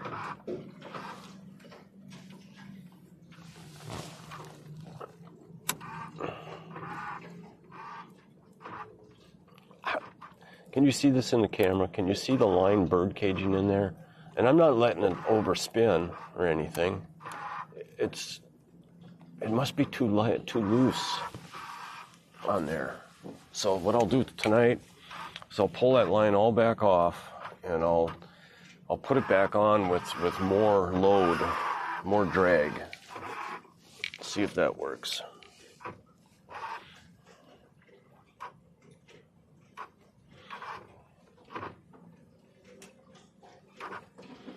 So the boat's holding course good.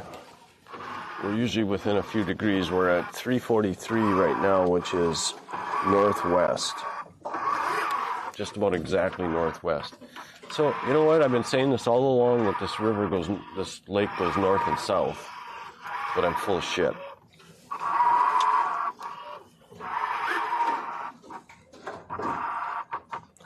In fact, pretty much goes due northwest. Wow.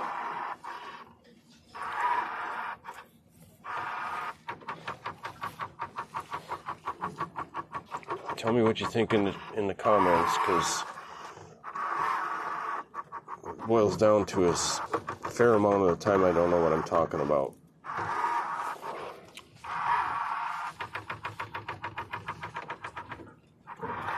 So we're headed 354 degrees, and the autopilot's set at 343, and it's cranked over all the way right now. So I'm going to take the autopilot off, because I'm just overworking it. I got both of my rudders down. Maybe I should get the bigger rudders. There's an aftermarket. This boat went out of production around 2013, and then a place in Washington State has the rights, or purchased sells parts. And maybe he just has the designs, and all of everything he sells is not made by McGregor anymore. That's for sure.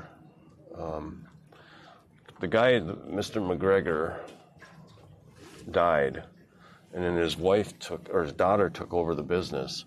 And they actually changed the name of, this is called a McGregor 26M. They changed the name of it to Tattoo for some reason. And I don't know how long she made it. Not very long, I don't think. Maybe 2-3 years is all. Okay, I better bring this up.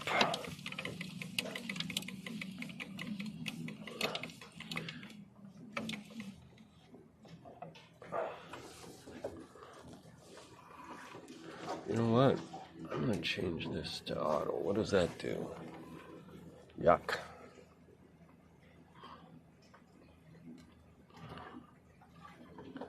Go back to 25 feet. What?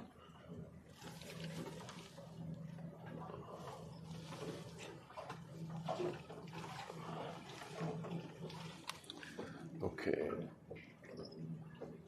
30. There's 25 feet behind the boat.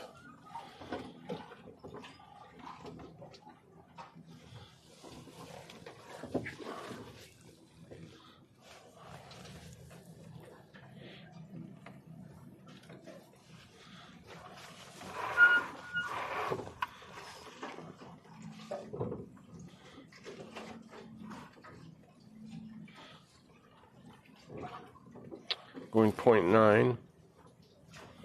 That's not bad. I mean, there's like a zillion fish down there.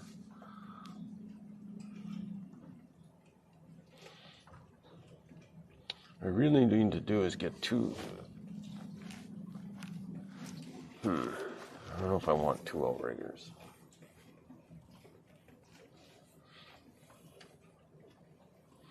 I could keep the scope on one of them. In fact, right now my ball is down this starboard side of the boat, right at the back end here. And then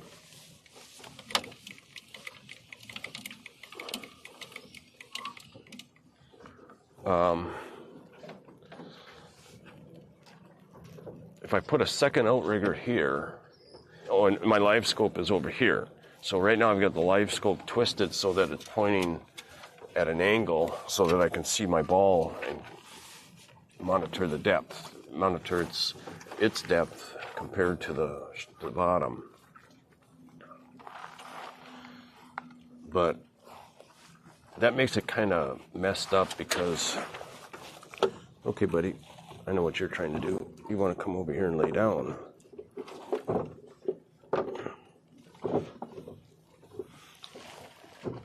Okay, this is his favorite, this is Checker's favorite spot right here.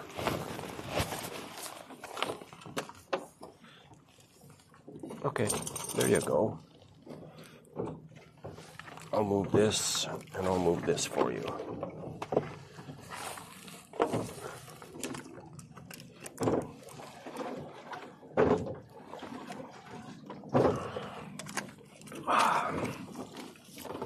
There you go.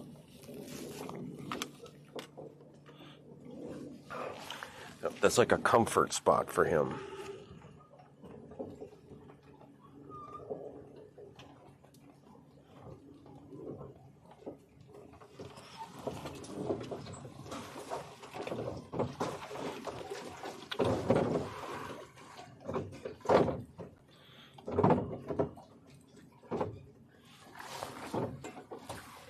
Okay, we're going over a hump here, and there's no more fish.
now. There's a lot of fish.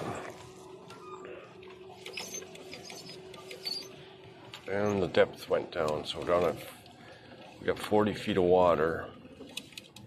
I'm going right there, right where the fish are.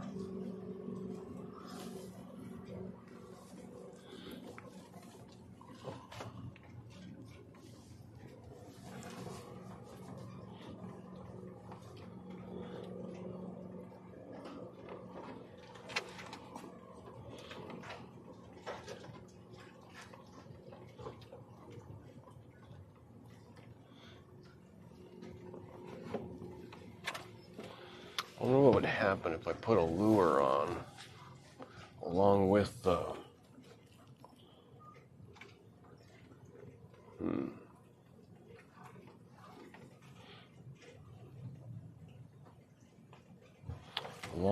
hot dog.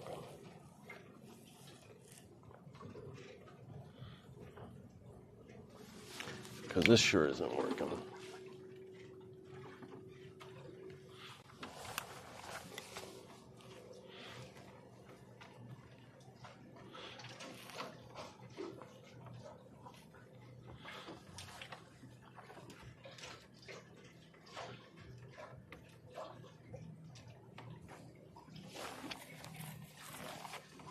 $50 feet of water right now.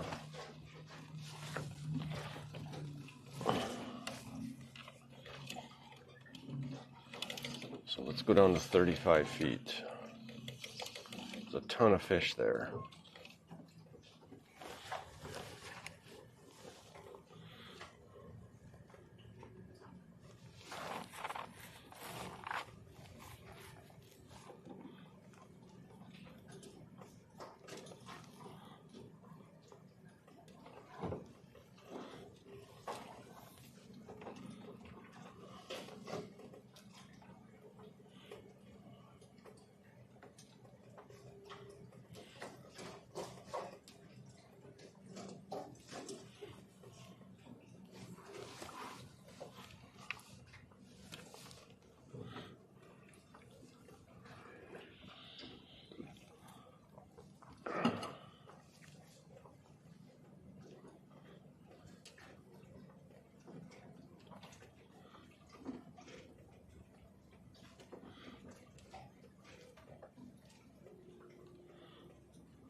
Sure is peaceful here.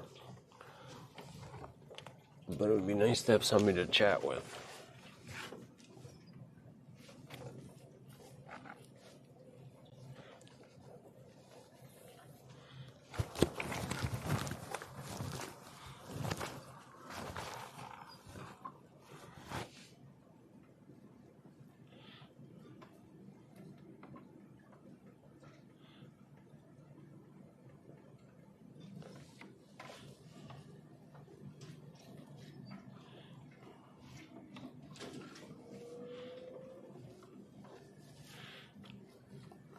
Let's chop off a few bad leaves here.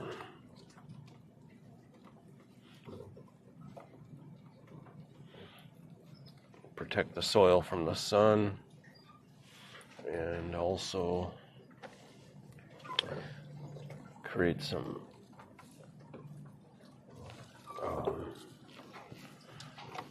fertilizer.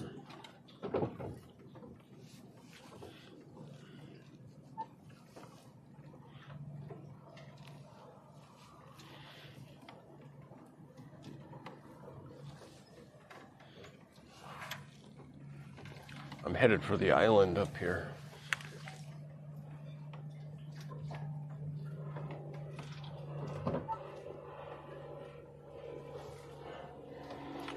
.55 we're going now.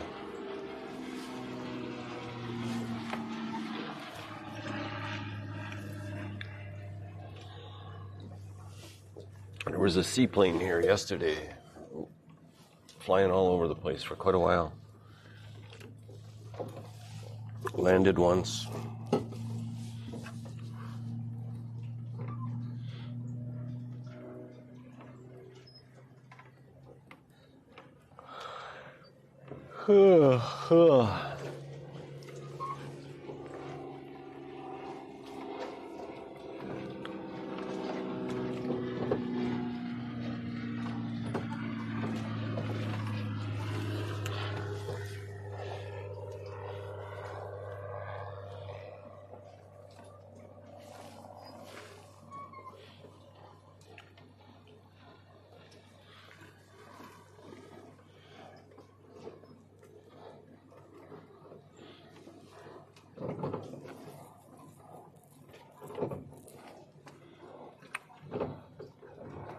$35 foot is the hook or the ball.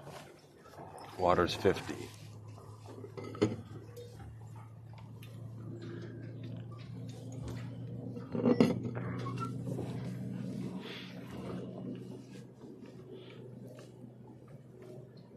We're going 0.5 miles an hour. That's good for catfish. Good speed for catfish.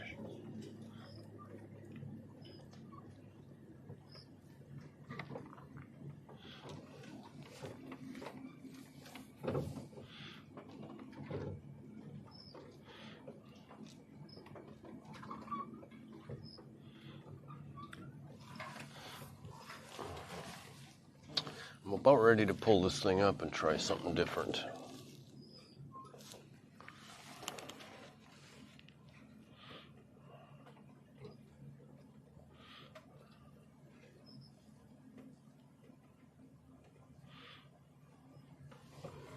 Should I? Like, this is a trip and a half with no fish. A day and a half or a trip and a half.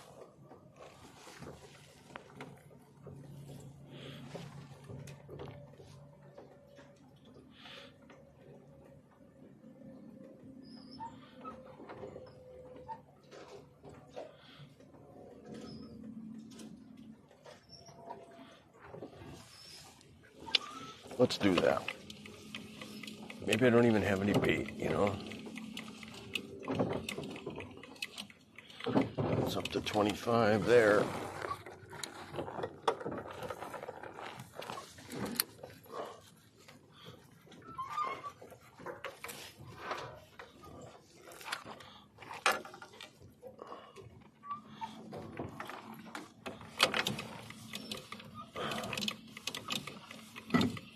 Up to 20.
Okay. That's just not working.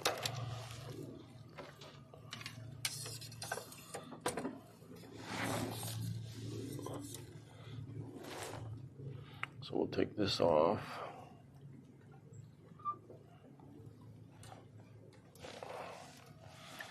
We gotta put it somewhere where checkers can't get it.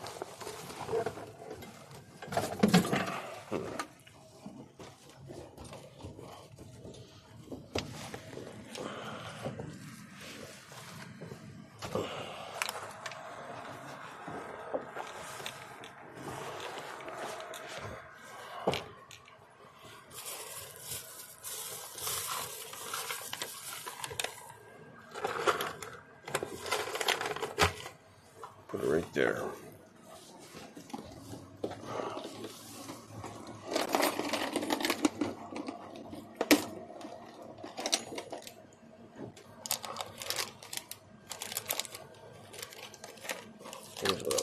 over here. Let's try that guy.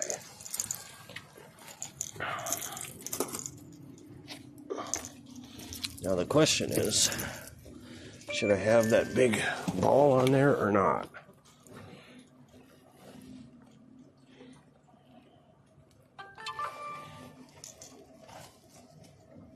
Lost the camera again. Okay.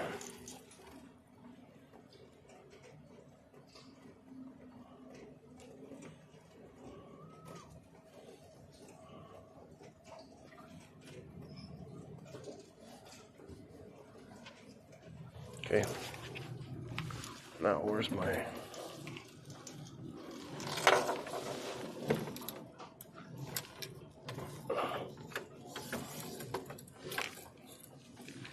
Should I pull this weight off or leave it on?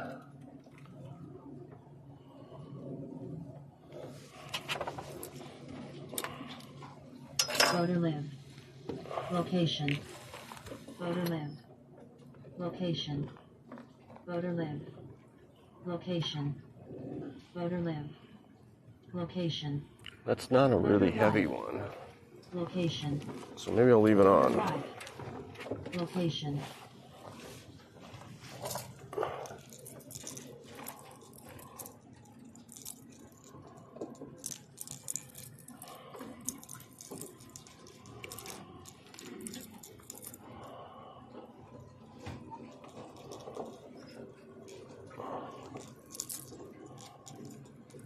There we go.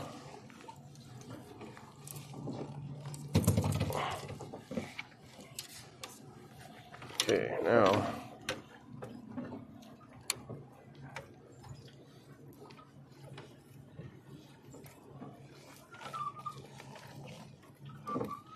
so that floats. Okay, I'm not going to put it very far behind the ball. Voter live. Location. Voter live.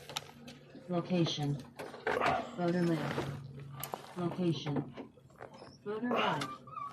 Okay. Location. Voter live. Location.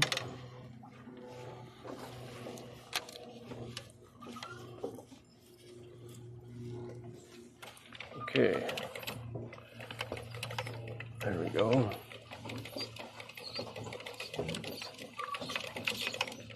10 feet, 15, 20, 25. I'm gonna go to 30. There's a bunch of fish there. Oh, I don't have that on the frickin' screen for you guys. Low battery. Got it. Sorry, should have had this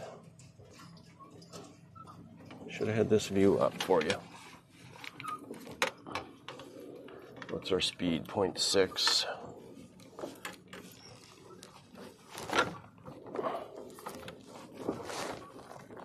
Okay.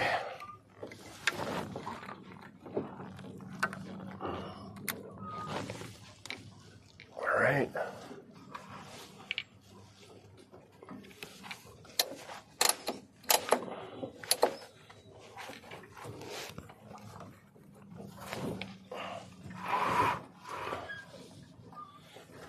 Headed right for the island.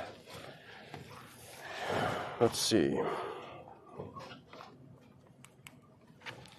Is the motor charged yet?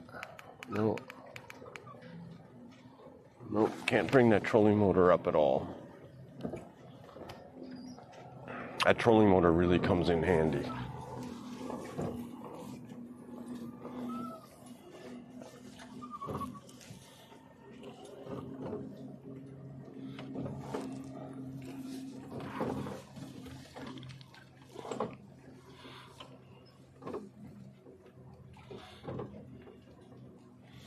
Getting a little breeze and now I can turn a little bit.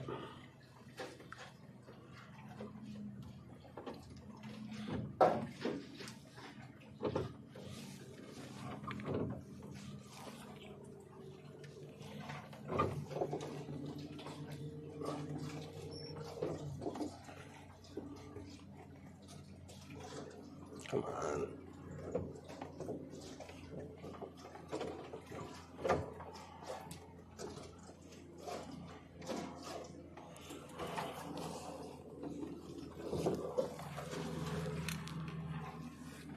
Now we got a good heading.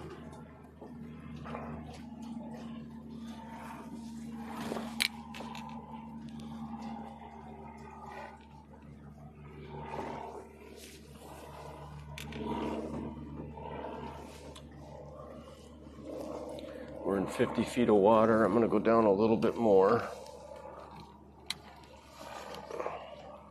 I'm at 30 feet. Let's go down to 35. There's a lot of fish there. Come on. There we go.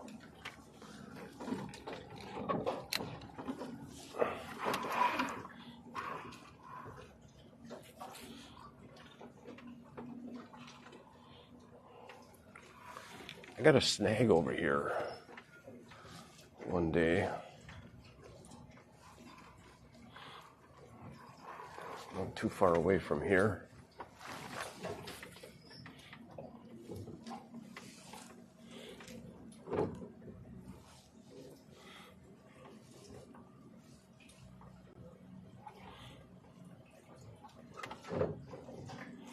I'm gonna run out of battery on that drone camera, or the drone view, the drone scene.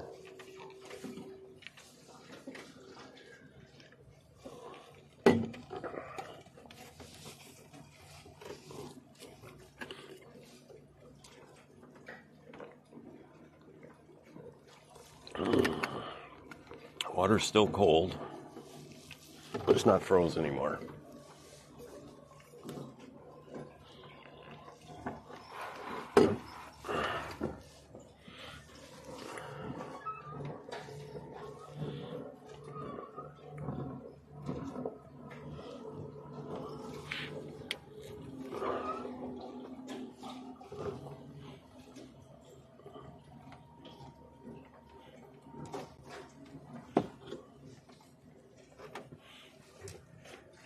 What's it going there, Checkers?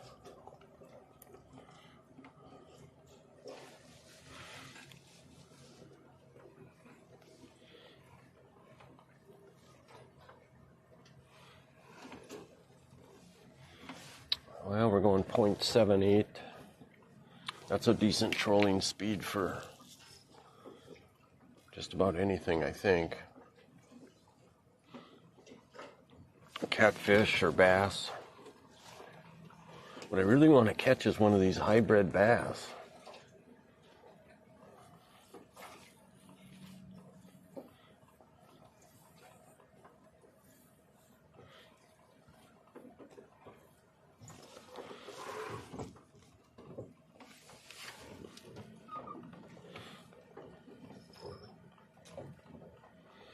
So there's come two guys fishing over here off to my port side. And that might mean there's some kind of ledge there.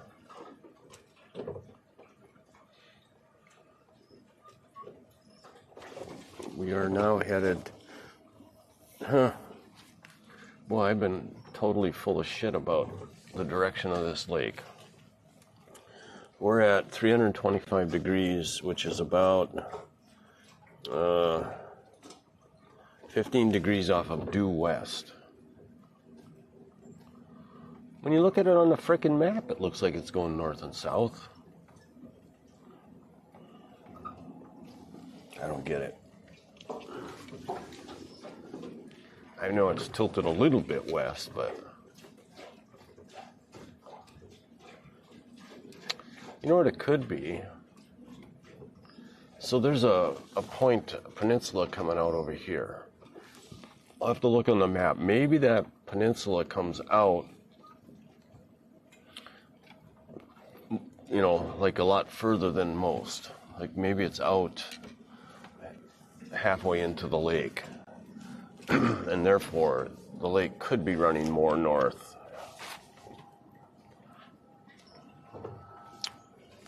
And the part that I'm seeing is not really pointed the same direction as the lake.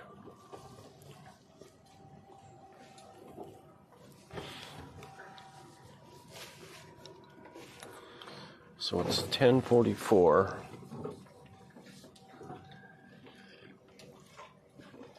Usually I get out about 8:30, between there, and then I get back between 12 and 1.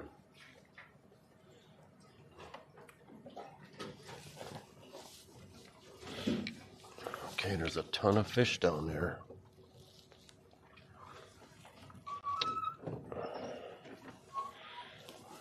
I'm about 12 feet off the bottom.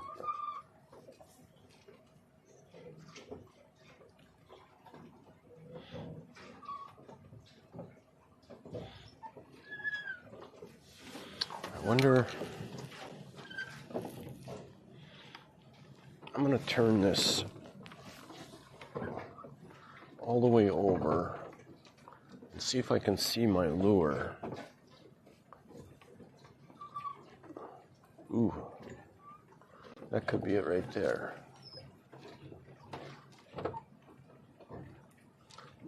It's going to be near the surface. It could be it right there.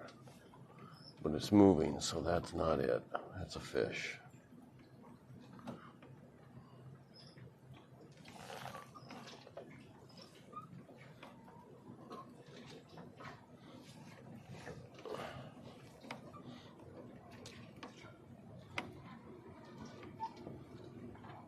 There's my ball.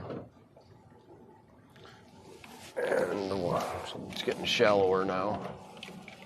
So let's come up to 30 feet.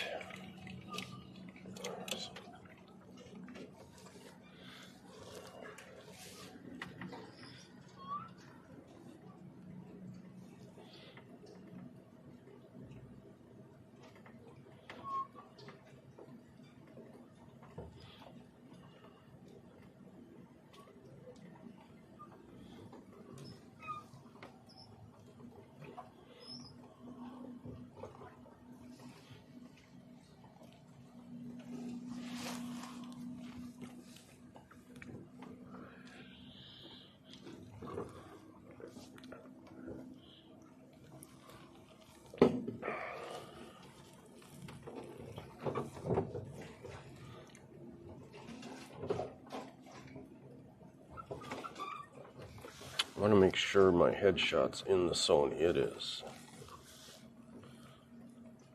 But I should probably center it more. Okay, there we go.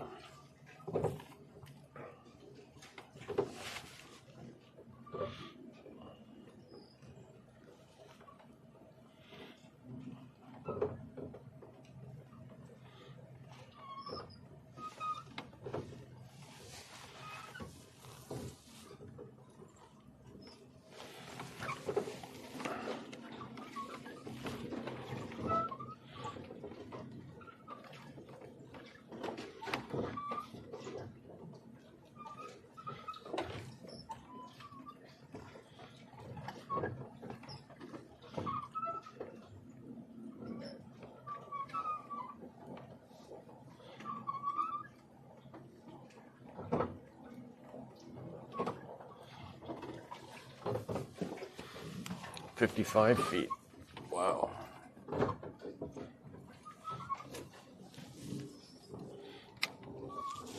So 53 feet.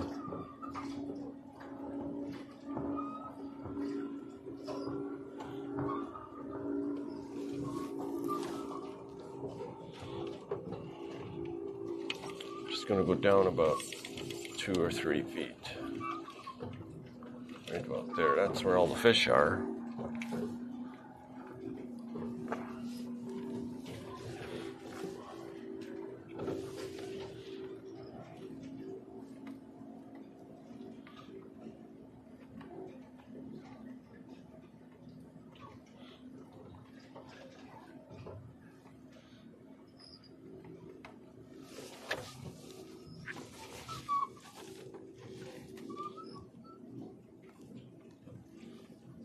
Oh, I am untethered. Almost like I've got a fish.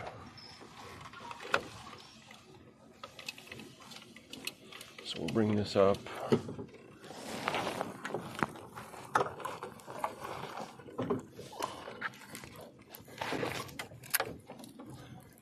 I might have a fish.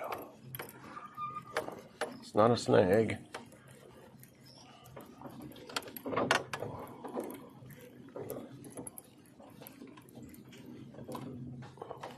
It's not a big fish.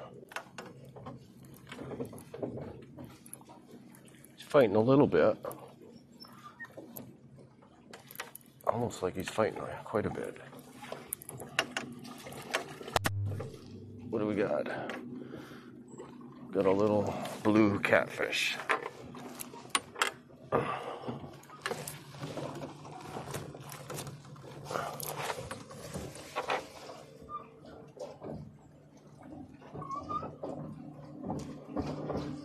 Okay.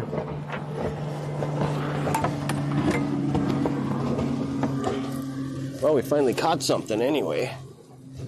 I don't know if he's a keeper.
That's weird.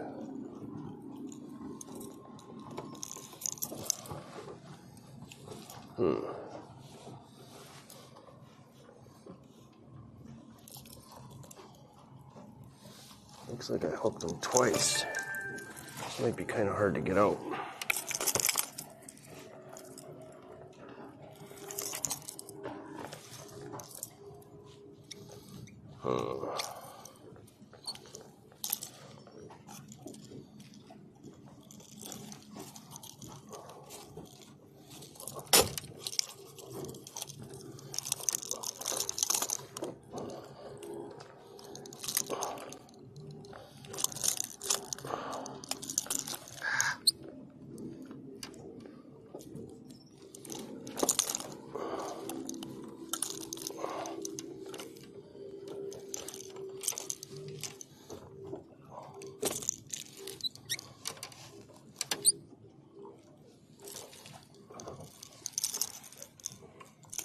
How do real fishermen do this?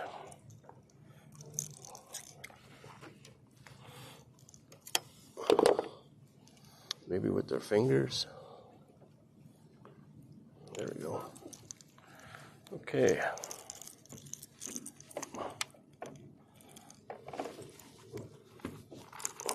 Come on. Fucking thing. What the hell? My goddamn leader's all wrapped up around this thing. Okay, that's unhooked.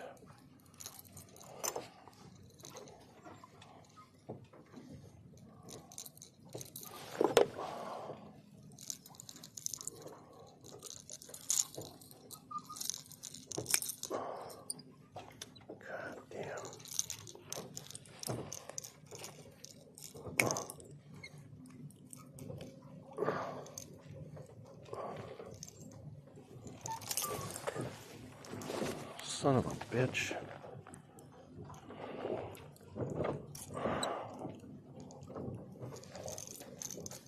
Oh, fucking thing.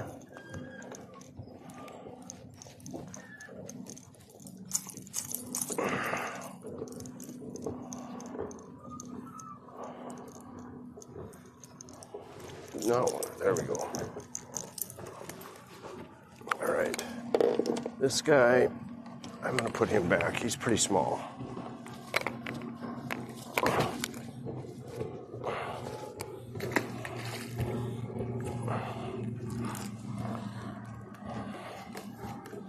Don't snag that hook again.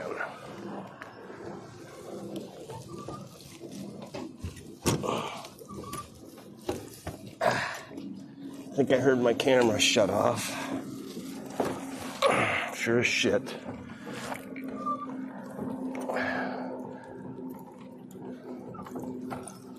Okay, could be low on battery.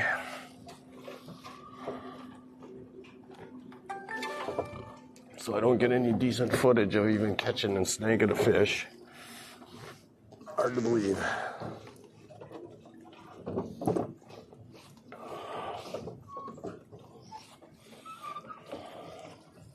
That one out of the picture. Oh. Okay, now I'm going to start the motor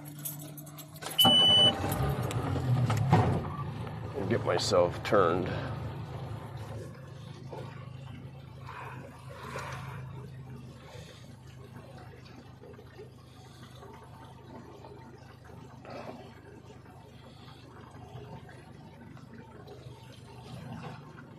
Well, at least I finally caught something.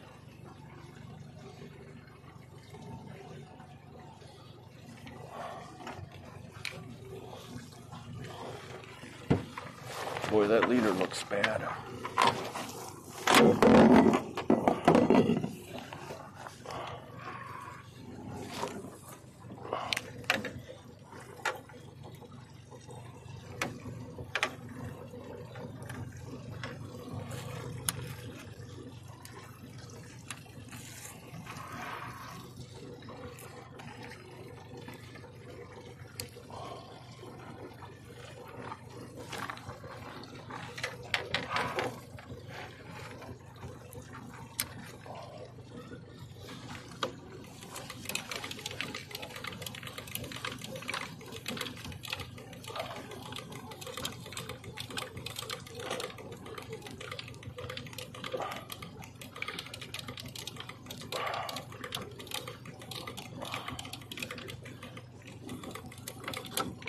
Okay, then we'll bring this over here.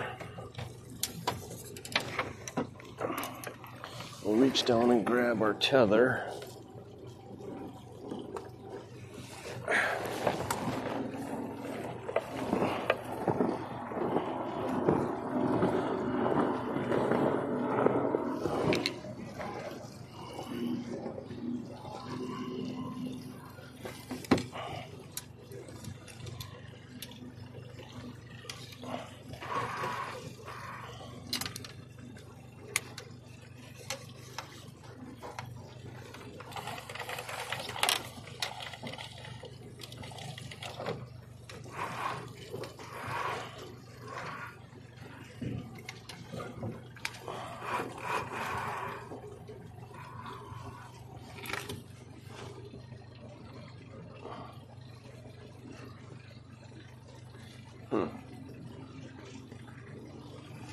Why can I not see my ball?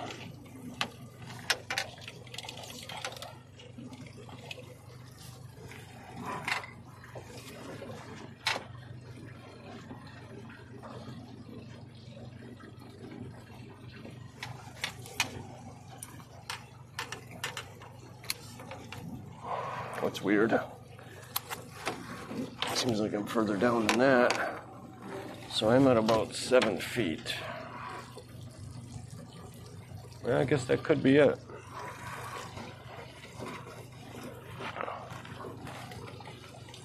Yeah, it is it. Okay. Almost pulled my tether off.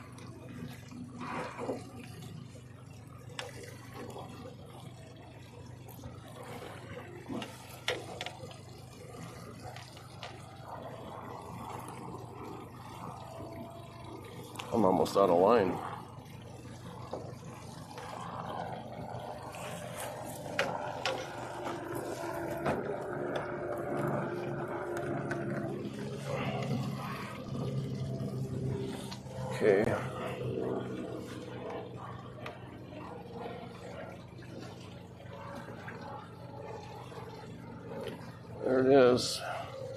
So I'm only at 15 feet.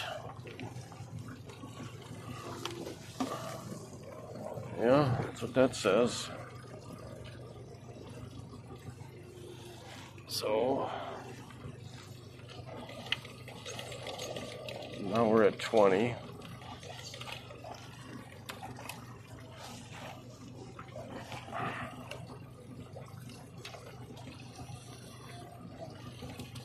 Let's go down to 25.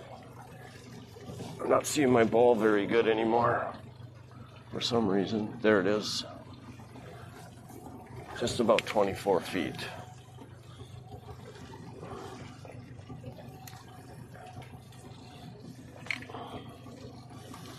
I'm just gonna motor sail out to the center here and then turn a little bit more downwind.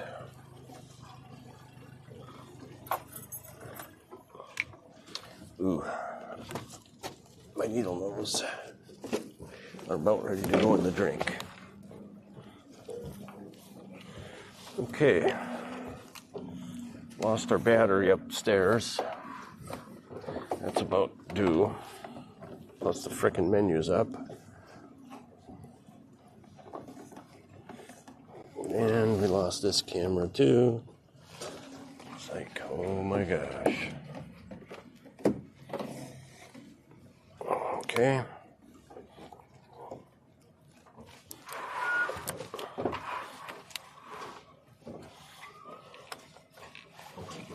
That goes in here.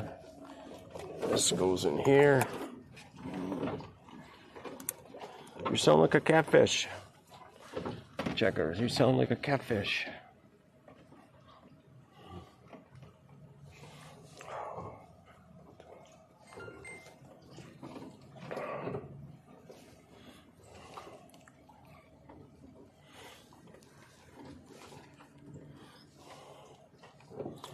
.52 feet. Depth is good. Join the camera.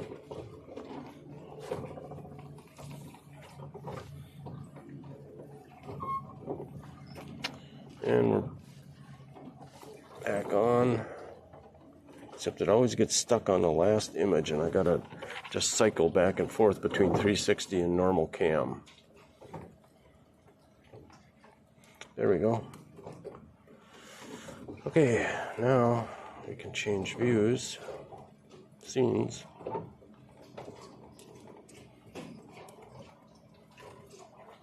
Jesus Christ. You gotta hit your finger just perfect. Okay, there we go. All right, so we got a good angle to our attack here. Why is that way the hell over there? It's almost ready to tangle with the other line.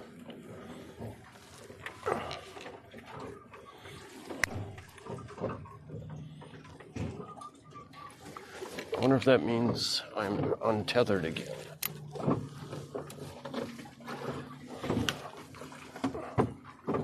God, that's weird.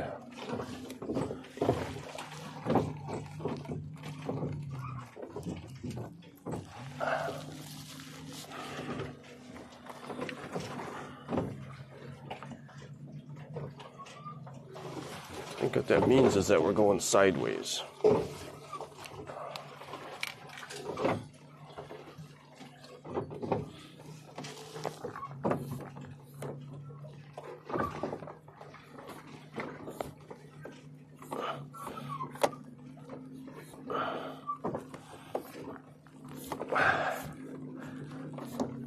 You know, I got this wet in the rain the other day, and I wonder if it needs some kind of graphite lubricant or something.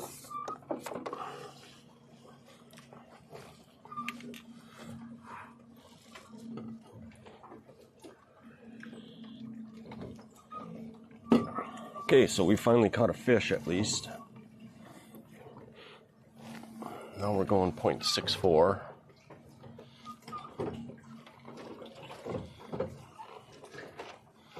And it's 11 o'clock.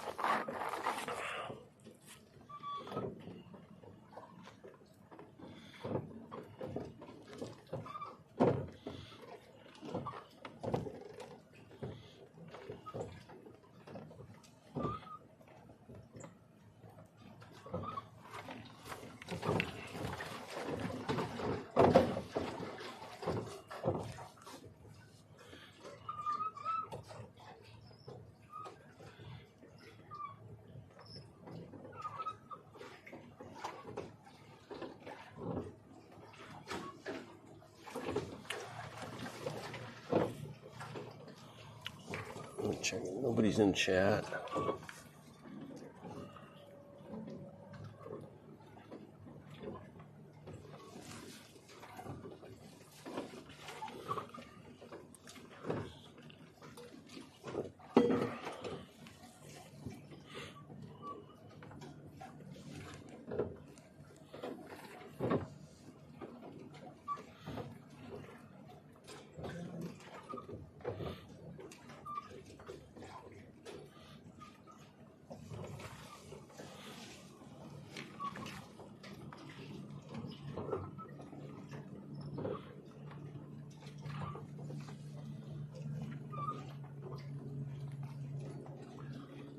This is okay.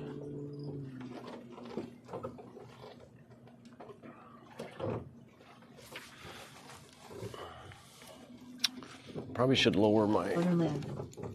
Location. Rotor live. Location. I'm going to go down to 30 feet.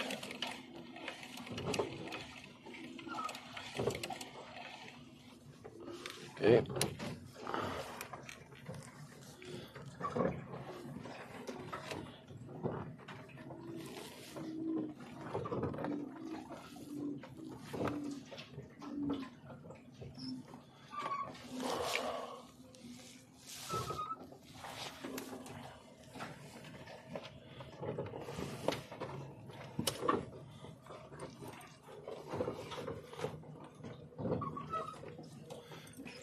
How you doing there, buddy?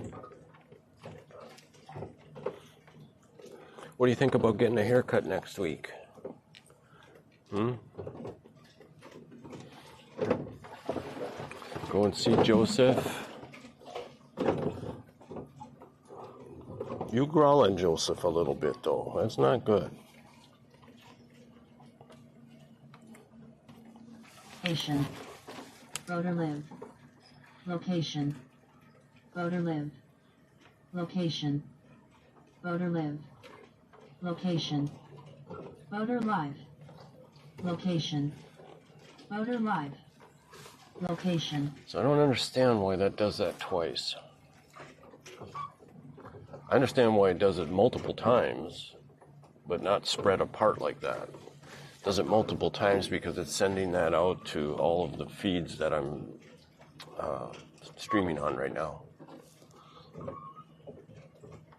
So I got about 25 followers on Twitch. I don't have any on Kick. YouTube, I've got about, I think I only got 13.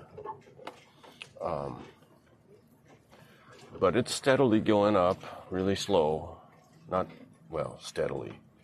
More like just really slow. And I was totally fine with that for a while because I had so much, I just wasn't good at even working my streaming equipment. But I'm using Restream, and I've got that turned on down on the computer down below. And normally I Bluetooth this headset to that computer so that the chat is in my ear. But I decided to try it down there on the speaker and see how it works on the stream when the streamers can hear the chat. Put something in the comments later if anybody watches this on whether you think I should have the silent chat or do you like hearing the voice chat? By silent, I mean only in my ear.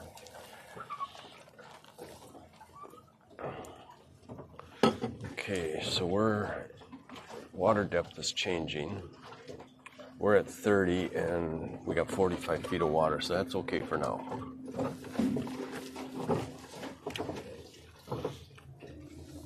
And we're not tripped.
Check on that trolling motor.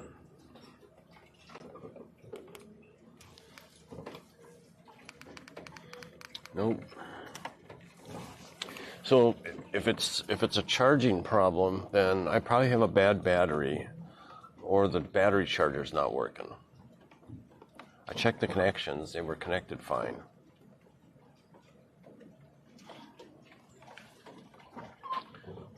What it could be, well, those two things.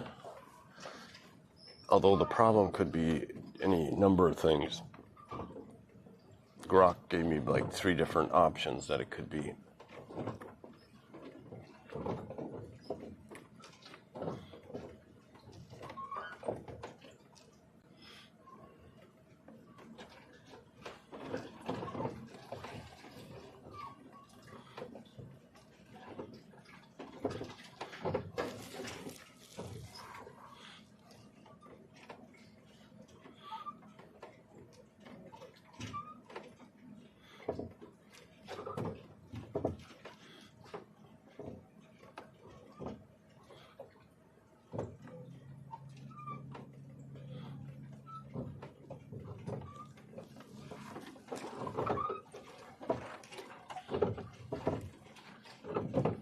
I think I'll go till just about 12, and then I'll turn back and motor troll back.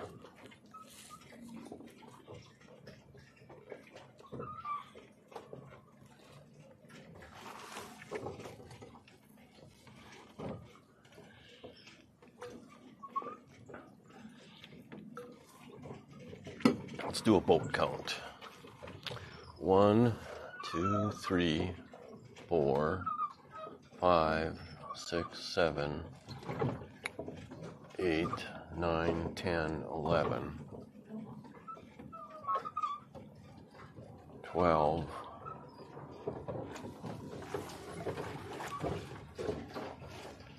13,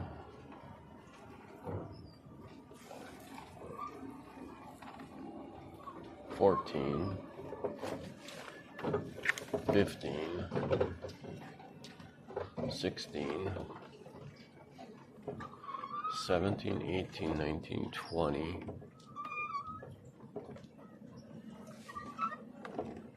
21, 22, 23, 24, 25, 26. Ooh, that's a new record. 21 was the most I've seen in the past.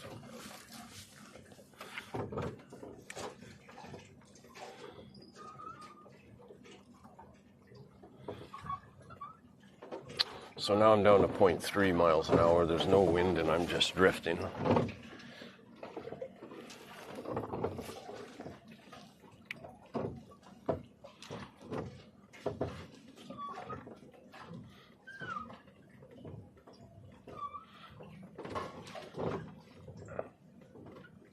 And the weather report did say that right around noon it gets down to almost nothing for a while, you know.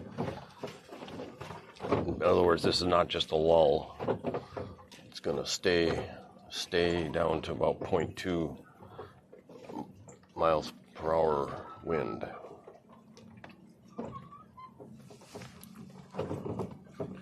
So I might as well bring the sail in.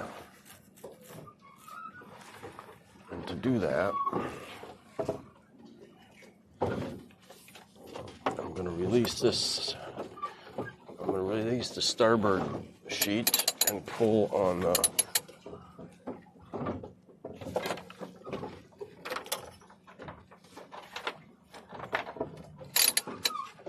why am I having trouble pulling on this? Okay, there we go.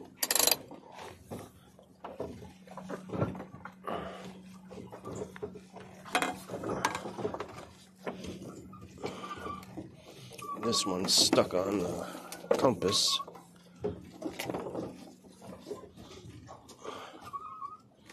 Okay.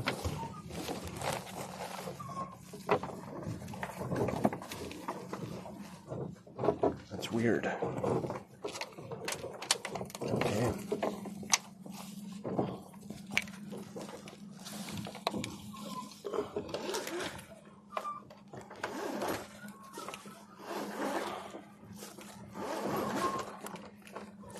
Man, that works nice. My old furler is a piece of shit.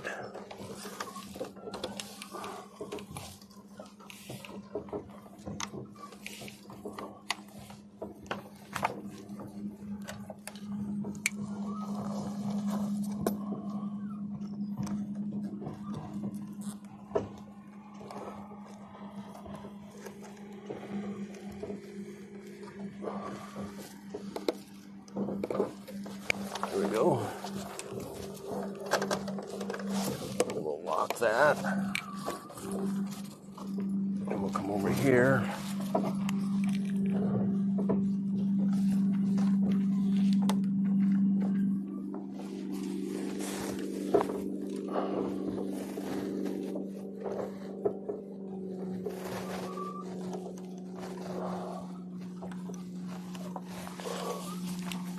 Pull that through. Lock that one. Oh, I can't believe it. I had the right scene on, and the cameras both worked. Okay, so now where's my line at? Ooh. There we go. And this one's over there, so both are away from the motor.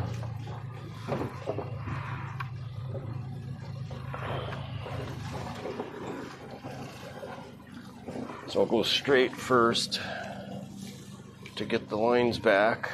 Then we'll just do a slow port side turn.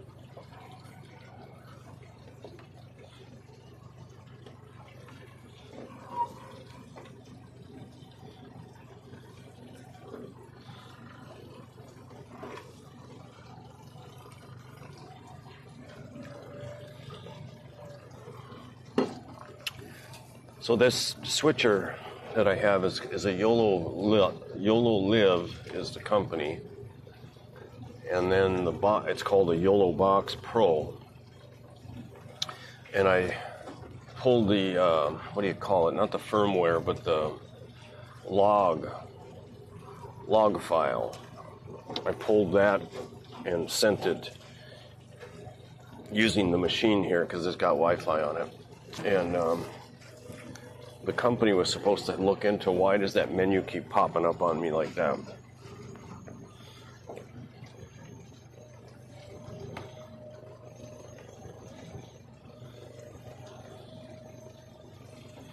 Okay, we're at 30 feet. We're in 48 feet of water.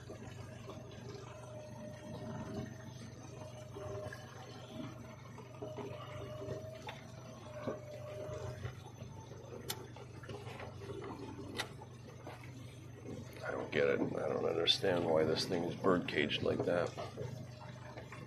Look at that shit. Unfucking believable.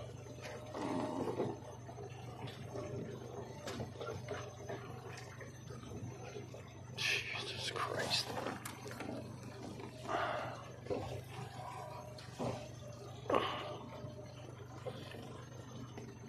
If there's anybody watching this, put in the comments, why do you think that reel is bird caging like it is when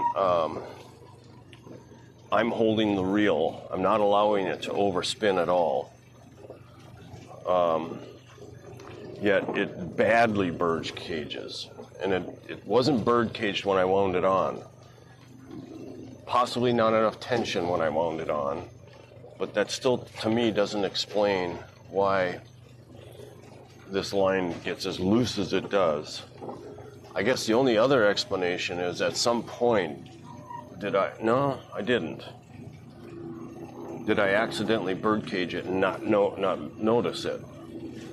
But I don't think that's the case because I was watching it and I had my fingers on it and there was no bird caging at all. And then all of a sudden it starts bird caging and I'm holding it, so it's not. It would have had to have overspun right while I was using it, or had my fingers on it, and it didn't.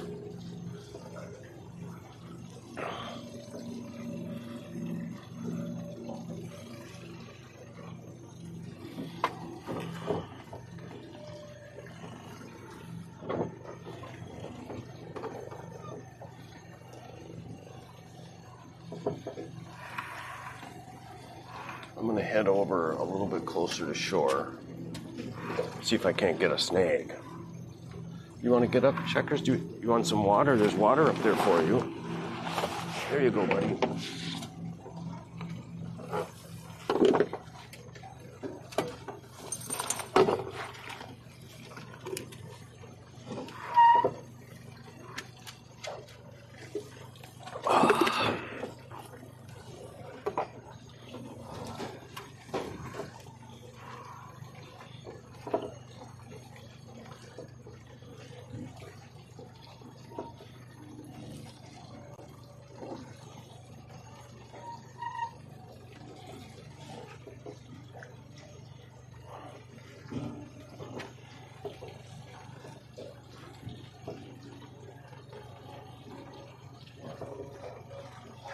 Faster going, 1.5, that's fine. That's as slow as I can get it to go.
A lot of fish right at the level I'm at.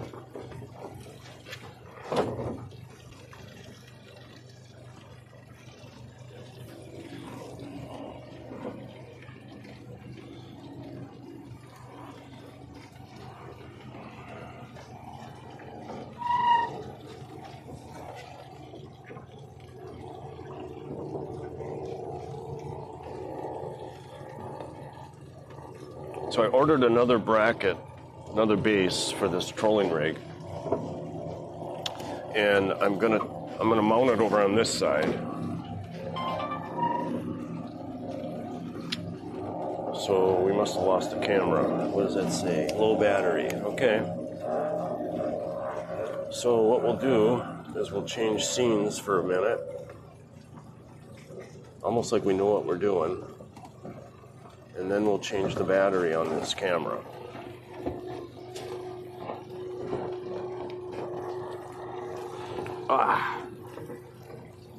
And give my forehead a break.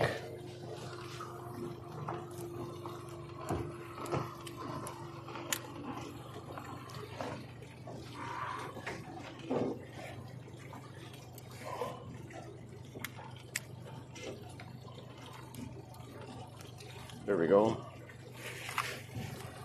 Pull the battery out. Open the battery box. Put the dead battery in. Take out a fresh one. I got 3 total. Oh, that's backwards. I put it in ass backwards.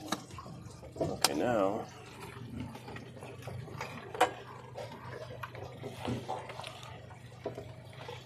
I could use autopilot here.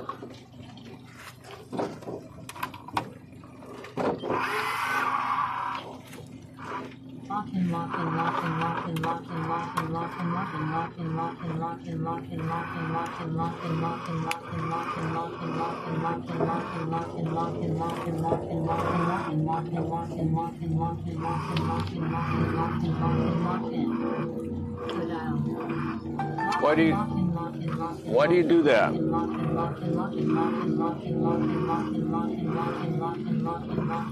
Why do you do that? What a jerk.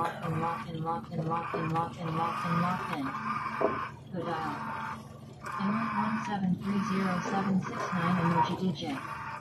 Good dial. Emerald 1730769 emoji DJ. What are you doing there, buddy? Why are you doing that?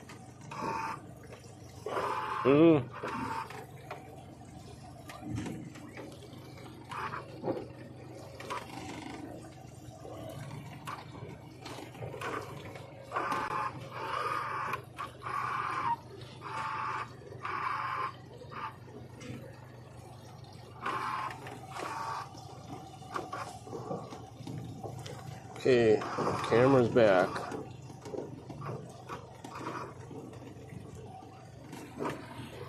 Fresh battery.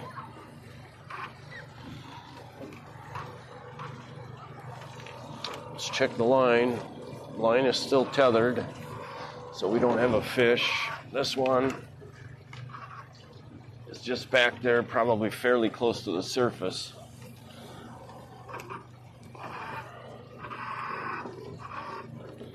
So we're at 50 feet of water, and our line is down at 30 feet, and there's a lot of fish there. So I think I'm gonna just go another 5 feet down. Wow. Oh shit. That's acting like almost like I got a fish. But I don't.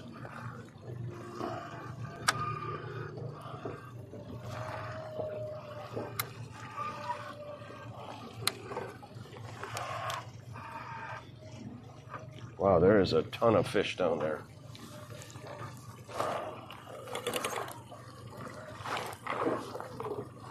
Went down just a few more feet.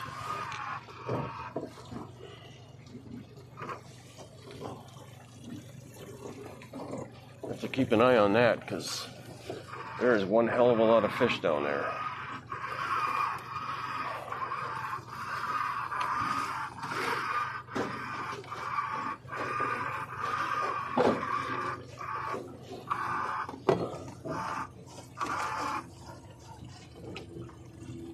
Lock in is what you're saying. I don't know why.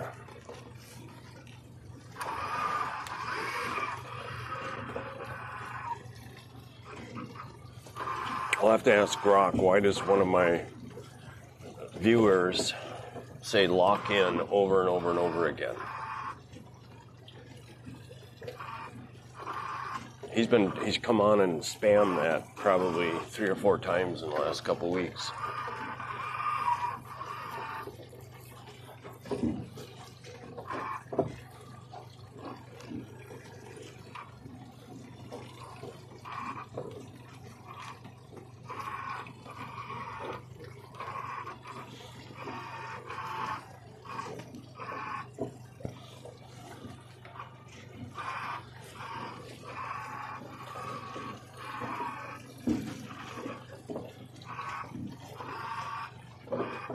Oop, better start bringing it up.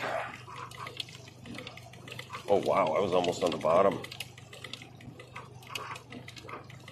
Big time.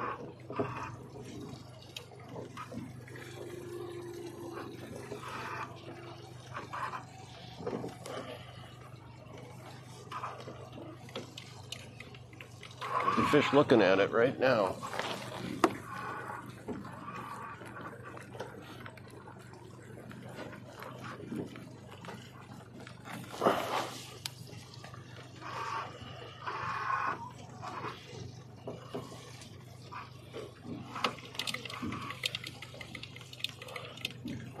Look at that. That is cool. You can see the fish chasing the lure.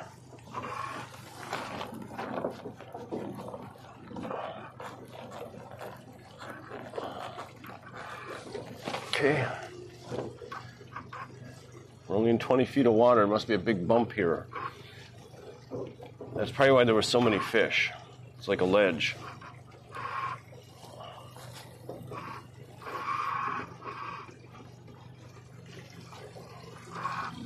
Now what I could do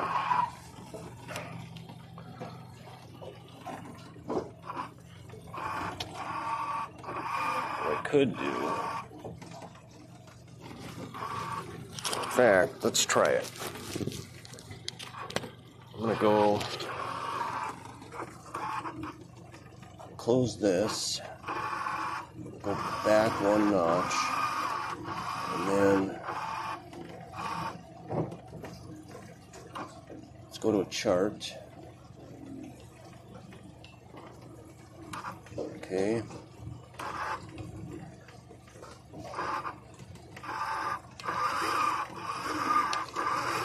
Let's see, what was that? Yeah. So there's a big ass bump right here.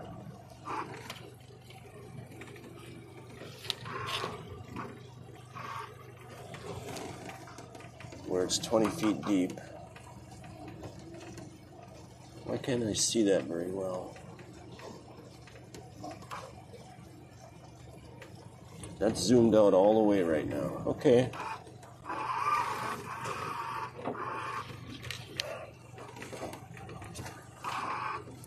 Oh, let me change views here. Okay, so watch. See, that green is a high spot. And it's only 20 feet deep here. 19 and a half. And we're going right over the top of it now, so soon here we'll go off the other ledge and it'll start getting deep again. How's my line look? Looks good. This one looks okay.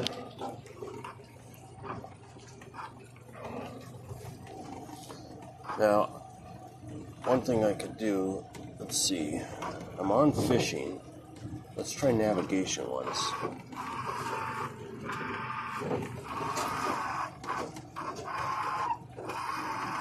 I don't like that. Let's go back. Let's go back to fishing. There we go. So now we're off of that. But it's still pretty shallow. There's a big school of crappie right there, I'll bet.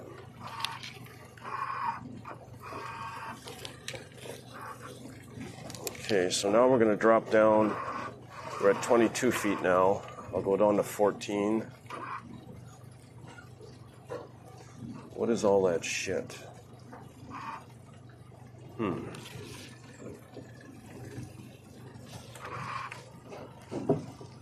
don't want to go anymore because I did get a snag here one day. Now I know why.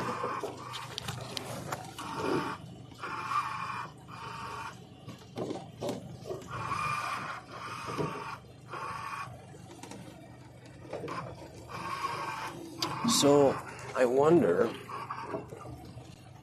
okay, I'm going that way.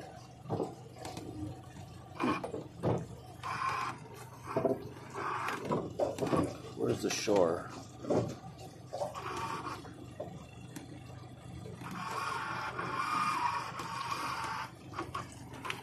Okay, 19 feet.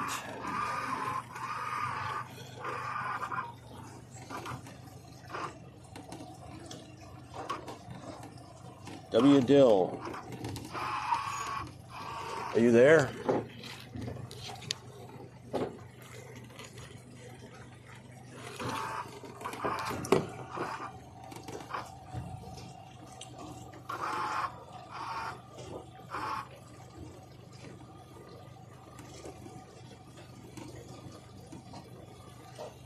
Okay.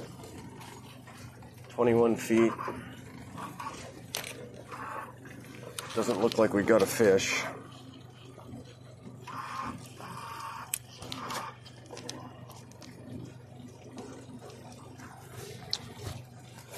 Wish I could get a better view. I don't know why I have a dark screen view on this thing. Resume.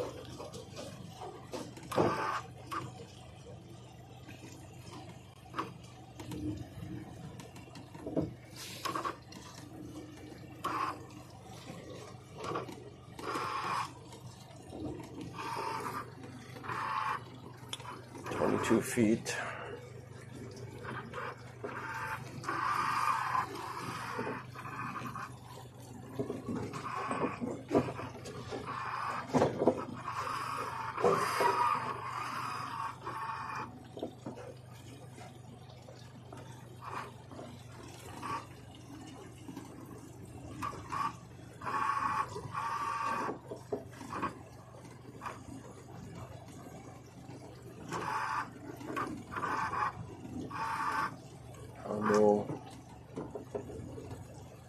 forget it.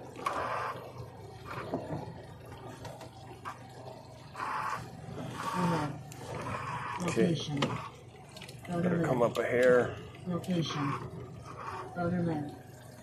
Location. Rotor lid. Location. Rotor light. Location. Rotor light. Location.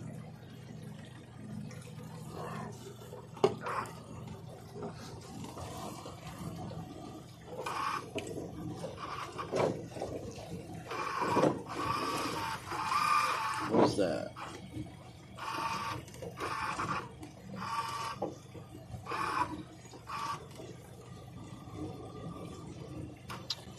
My charts, download charts, search user data, chart settings, tides and currents, chart layout. I don't know. I'll mess around with it when I get back.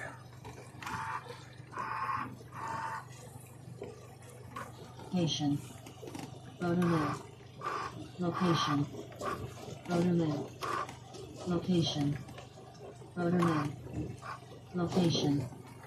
Rotor light. Location. Rotor light. Location.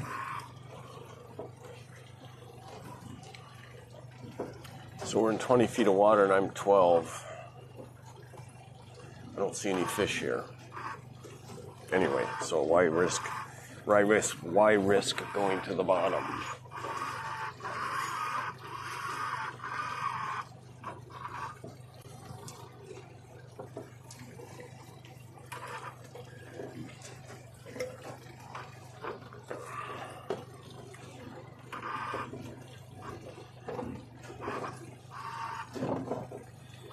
That's why those boats were parked there.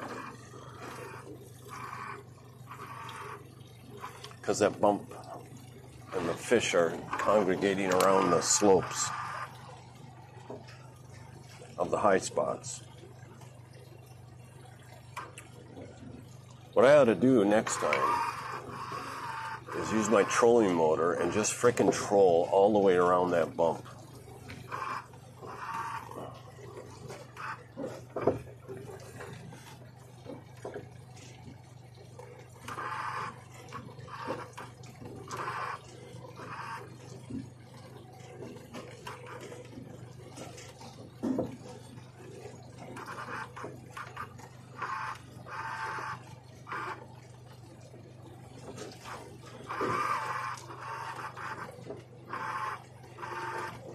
$22.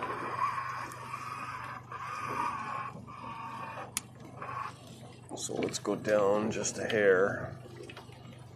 Go down to about 14.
It's a little bit warmer today because of, not because of heat, not even because of sun, because it's spotty sun, but because there's no breeze.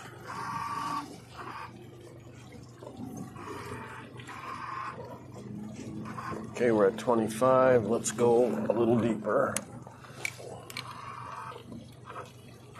Let's go down to at least 15. We'll go to 16.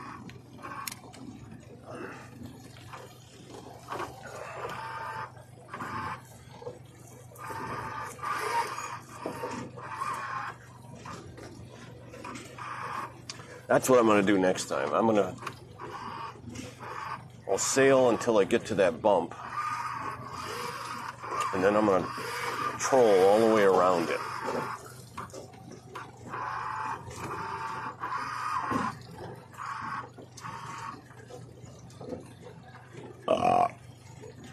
And then if I did that with live bait, oh baby, I think it would work. I think I'd start getting some hybrid bass.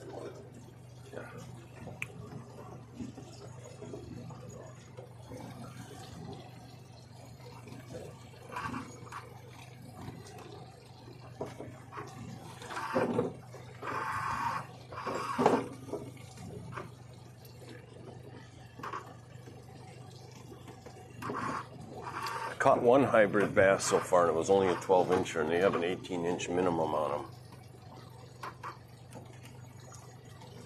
them. There's some fish. One's going up to the lure. Come on, baby. You can do it.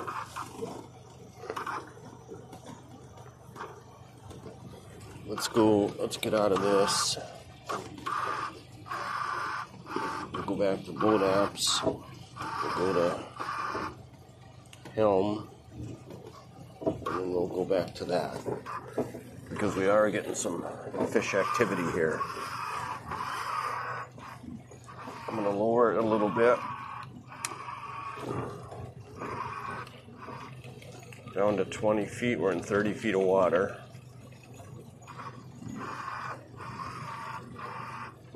Come on, you can do it.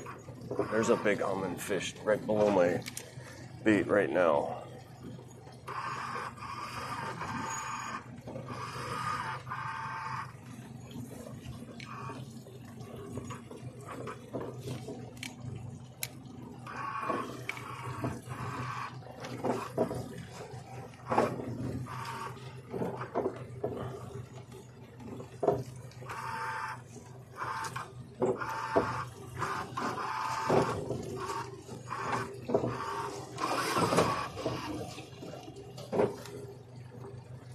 Nobody chatting.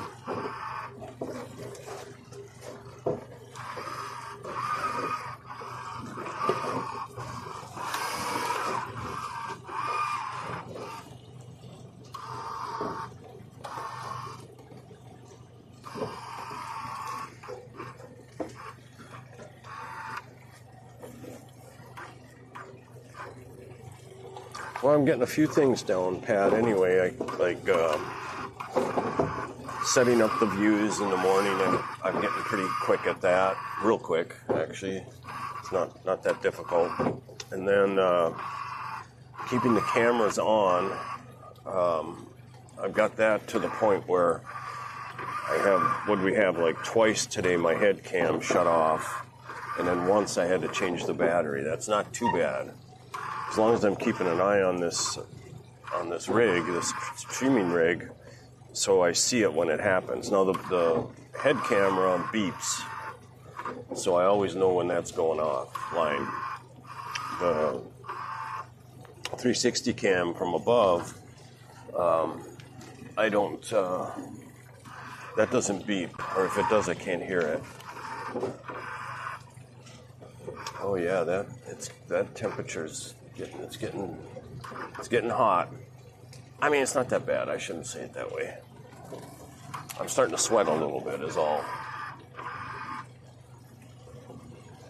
We're at 28 feet and my hook's at 20. Not much in the line of fish right now. There's a few around, but here comes one. Bite! Bite! Nope, didn't bite. I'm still tethered to the weight. This guy. So I have a 5-gang hook out on this pole here, and I got a 1 ounce weight on it.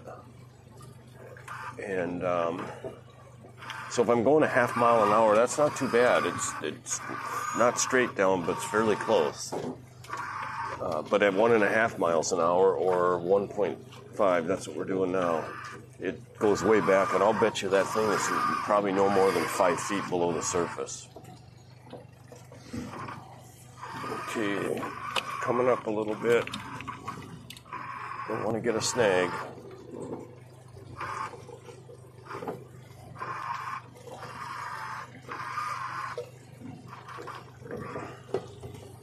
So I have another trolling motor that I was going to use on the dinghy. It's at home. But I also put a mount for it right here.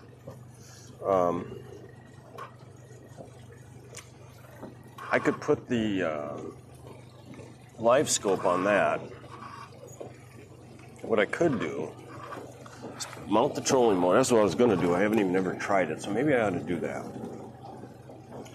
Mount the trolling motor there. The only problem is that I can't bring this up like I have it because the trolling motor head is going to hit here. I can't even get it this far up.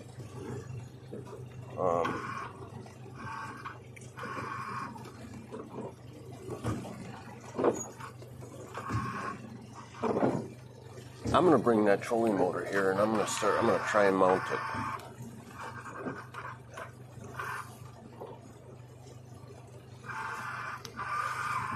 That's what I intended to do with it anyway, so why not do it, right?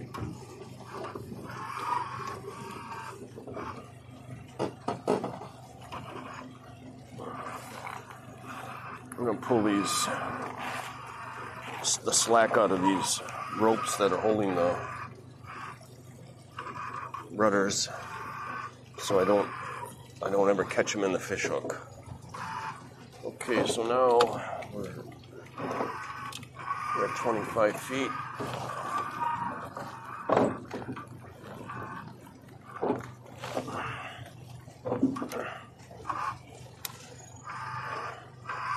Try to stay about 8 to 10 feet off the bottom. It's not the best for fishing, but it's the best for not snagging.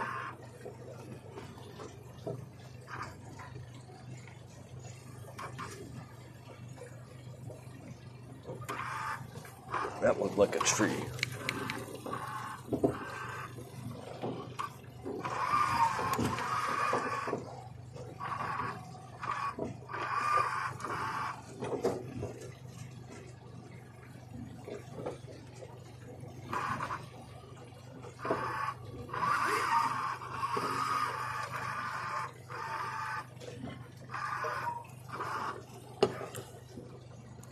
Disappointed that my trolling motor quit today.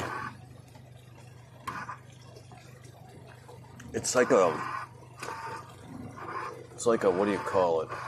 Like a blanket, a comforter to have that trolling motor functioning up there, because if this motor ever quits, which it did once on me, and that trolling motor up there damn near, well, not damn near.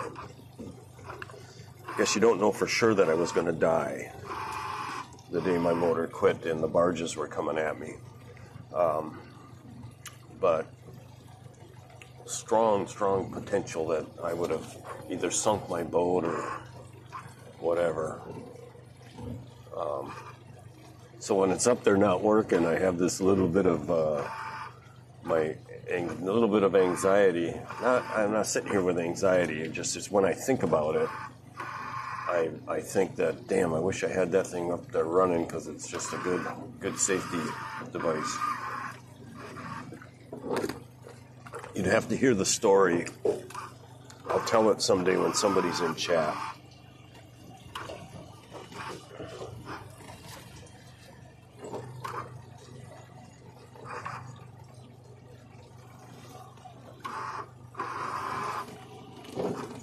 Where are we at? We're in a lot of fish is what we're at.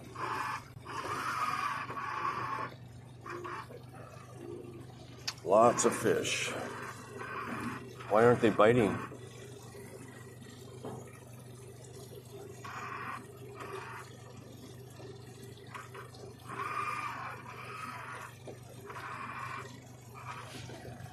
might have to go downstairs and take a piss.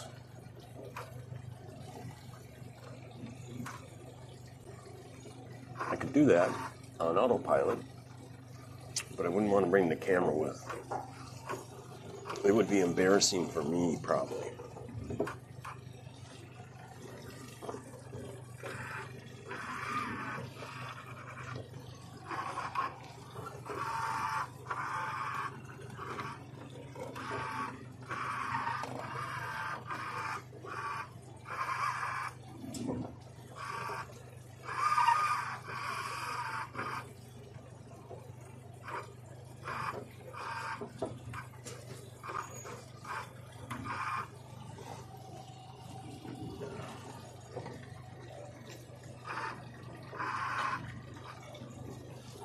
Lots of fish down there.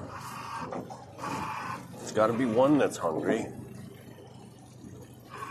Well, there's a lot of things going against it. It's midday. Okay, I'm going to change course and clip the corner of this. I'm going to take some risk. And I'm going to clip the corner of this point over here, this peninsula, because there'll be a ledge there. And I did get a snag once, but I'm not going to go too close.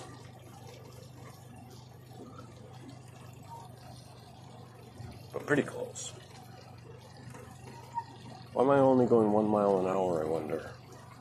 There we go, 1.5 now.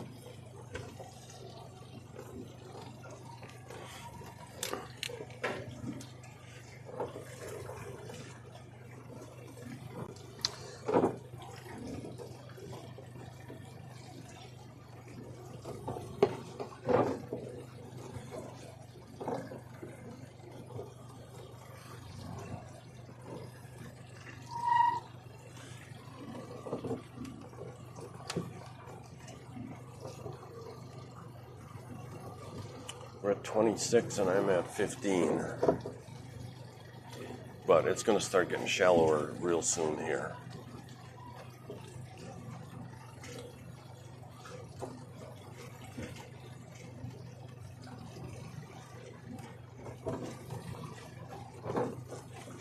So when I fillet my fish, what I've been doing is I put the fillets in a bag just to store them in the fridge anyway. But then I crack an egg in it and I leave it there sometimes for a couple days, and I smush the egg all up. And I should look that up. It's like marinating with egg.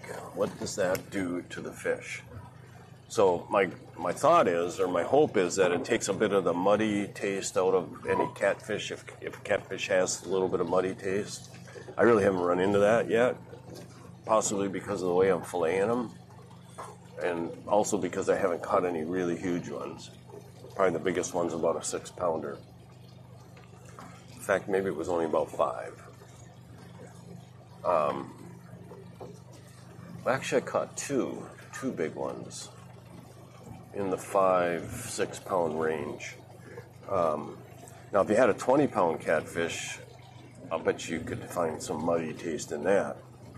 But anyway, so the egg might help improve the flavor of the fish. Take either muddy taste out or a fishy taste out. Maybe even add a little protein or a little something to the flavor. In fact, what I ought to do is I ought to put my seasoning in there too, or at least some. I like lemon pepper, so if I put some lemon pepper in the bag with the egg and the fish, and then let it marinate for a day. So actually, the real reason I put the egg in there is because so I can batter them. I cleaned some fish at home, that's what it is. I cleaned some fish at home, and I did not want to take a full egg to the boat because it might break in the fridge or on the way there. So I just cracked the egg and put it in the bag. Not thinking about make it easier to bread later or maybe some marinating value to it. So then I just take the egg out of, or the fish out of the bag that's got the egg, and I lay it down on a plate, and I put some panko or some Italian breadcrumbs on it. And then I either cook them on the grill or in the frying pan. And mostly what I've been catching is catfish, but I did get some freshwater drum, and yeah, that's the only other fish I got that I could eat. What I really want to get is some of this hybrid bass, though. They're all over in this lake. So anyway, that's my egg story. We're still 10 feet off the bottom. And I'm cutting this corner tighter than I usually do.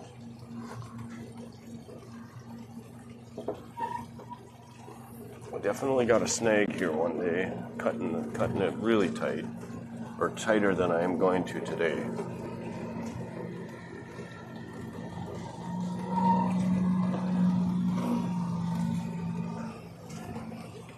Those center console bolts, they're pretty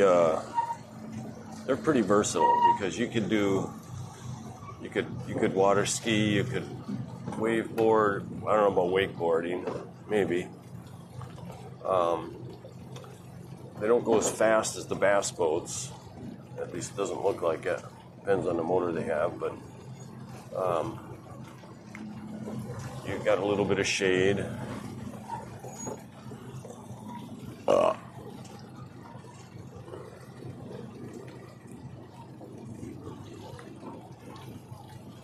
Okay, so we must be getting close to a ledge or something, because we're seeing a lot of fish now.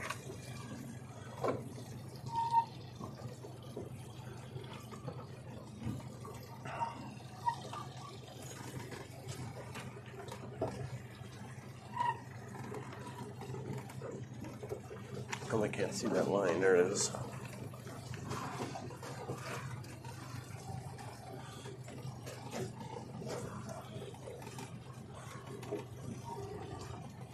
Next time I come, I gotta bring my gas cans, and there's one gas station in town that sells ethanol-free gas. It's about $1 a gallon more, but I gotta go get some more gas for this boat.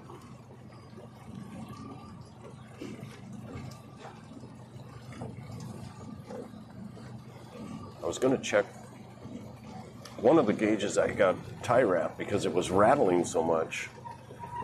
I should fix that.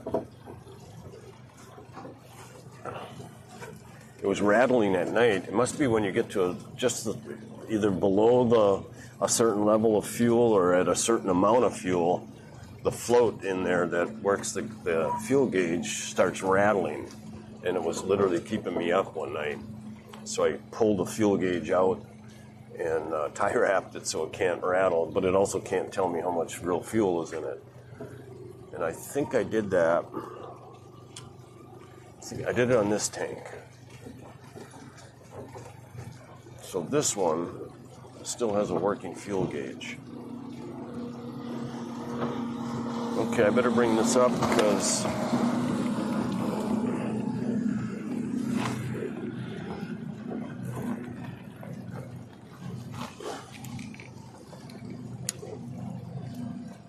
there we go.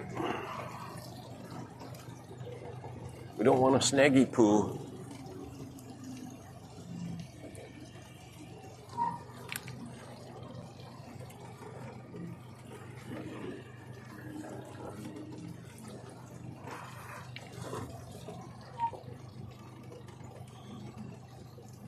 There's a big school of fish, probably bluegill or crappie.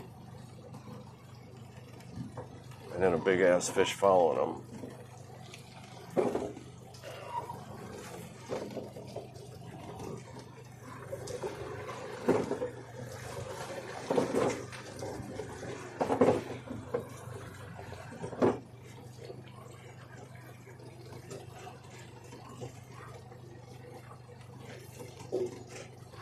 We're in 20 feet of water, and I'm 14 feet, so I'm coming up a little bit.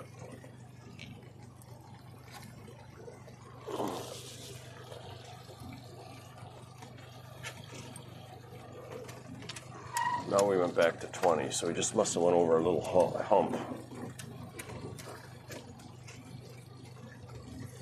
So I'm going to lower this a little more.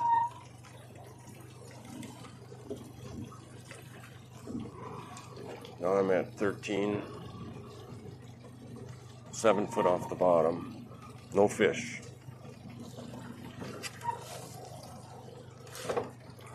Hey buddy, my checkers.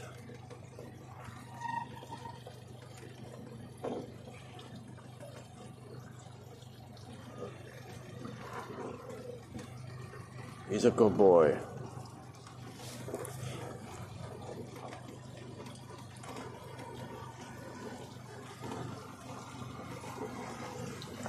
So I bought this boat and I've got it prepared to take it on the Great Loop. 6,500 mile 1 year trip. And then I thought, well, I sure would like to have a boat dog. So I Googled boat dogs. This is my boat dog. This is my checker story.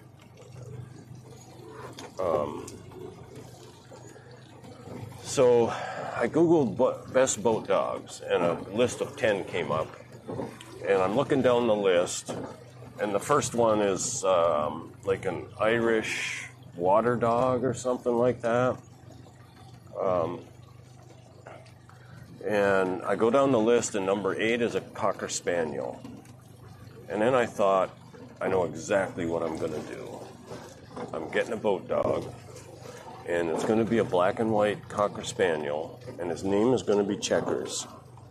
And I knew that. I mean, that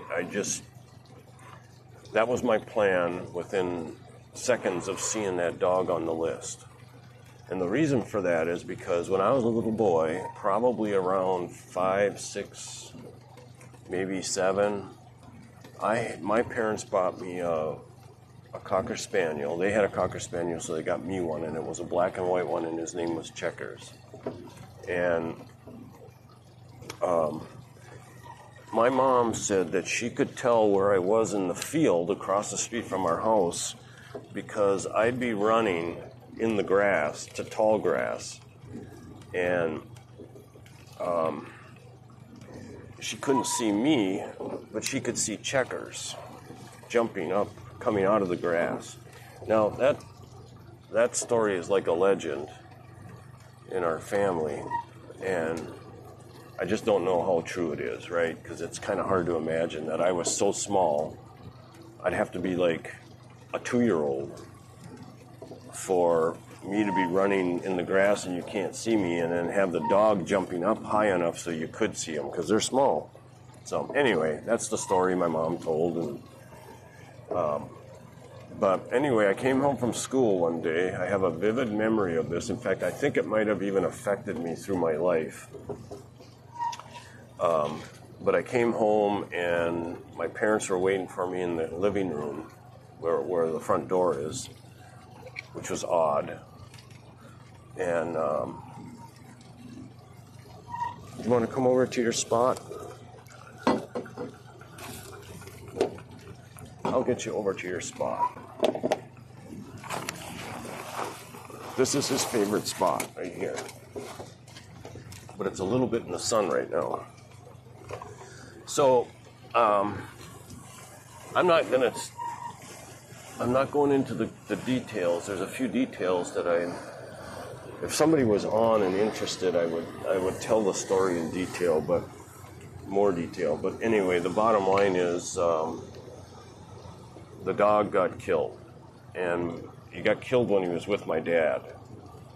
And I don't remember my dad tearing up or crying about it, but that must have been like super traumatic for him to have to tell me that the dog was with him and he got hit by a truck.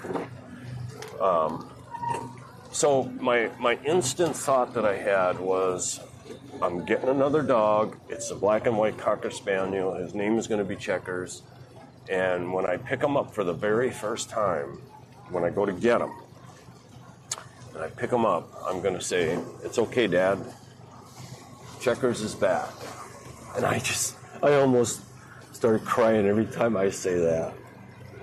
It chokes me right up. I mean, I'm like tearing up. So, and I don't blame my dad. I just assume that he must have felt super bad about that. And so I wanted to do that for him, and then it would be kind of cool for me. It's like I have a lot of my dad's tools and my grandpa's tools, and I don't think of it all the time, and I don't do it all the time, but many times when I pick up a tool, I say, and I say it out loud, I say, "Thanks, Dad," or "Thanks, Grandpa." And in fact, I even have a few of my brother Tom's tools, and I'll say, "Thanks, Tom." Location. Voter live. Location. Voter live. Location. Voter live. Location. Voter live. Location. So I'm cutting this corner tighter than I normally do.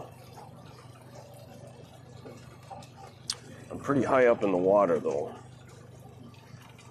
I'm going to go down 2 feet.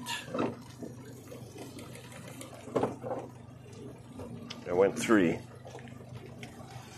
It's okay. I don't see any fish, and we're still tethered here. This one's got no fish on it. Ooh, now we're coming up fast. There, now we're 10 feet off the bottom again.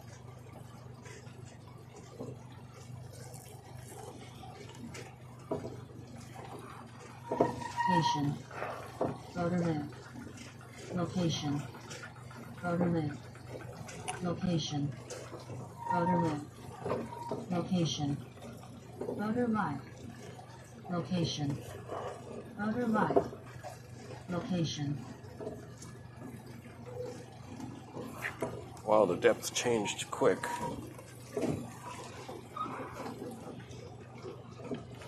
Let's go back down now to 12. Could go actually to 14.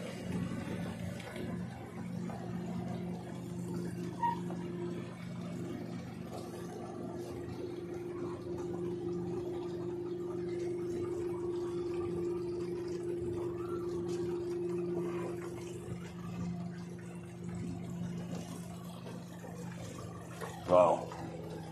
I should do another boat count. What did I get earlier today? Was it 25? 20? Oh, I think it was 25. I'll stick with that. So my chart plotter view is minimizing again on me for some reason.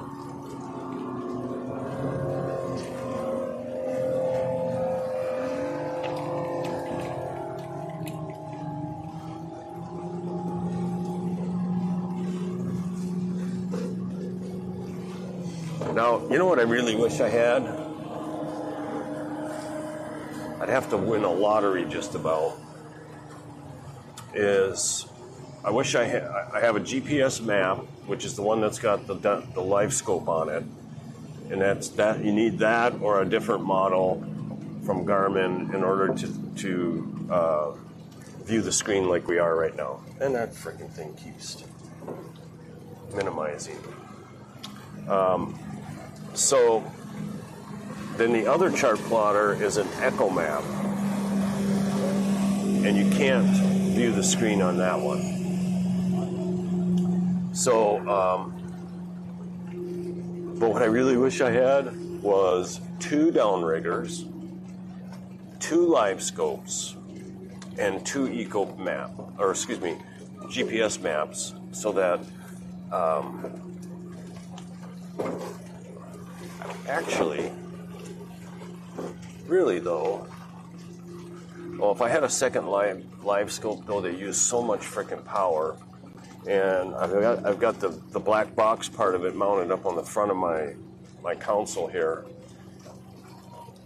my helm, and they need air because they get hot. So it'd be cool to have 2 live scopes just for one thing. I can point one forward and I can point one back. That would be kind of cool. Wow, there's a ball of bait fish. So big that my weight disappeared. Okay, I gotta come up again.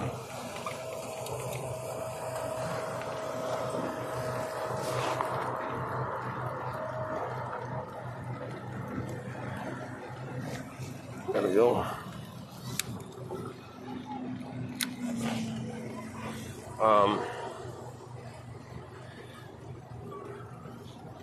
I guess I'm just talking.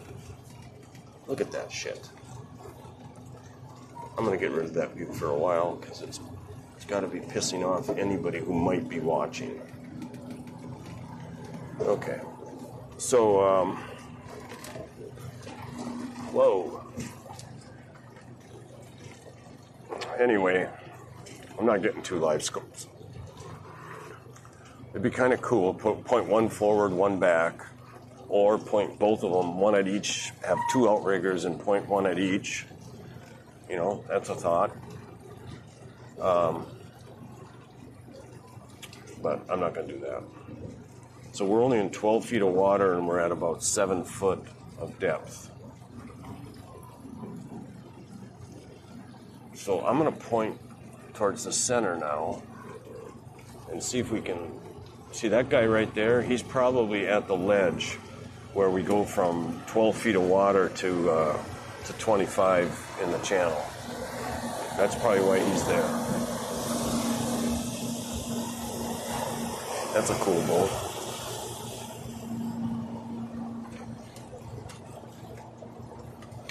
And it's getting more shallow.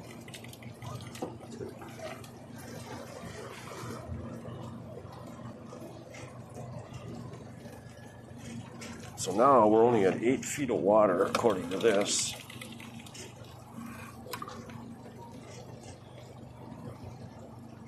.6. Wow.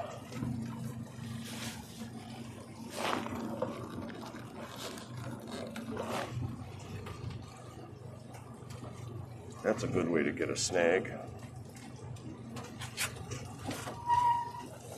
Hey, buddy. 6.7. Yeah, so he's fishing the side of this ledge.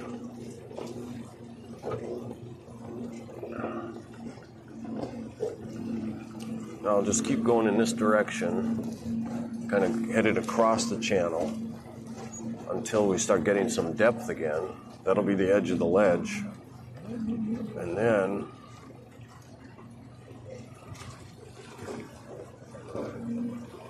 I'll turn west and try to follow the edge of the ledge for a while.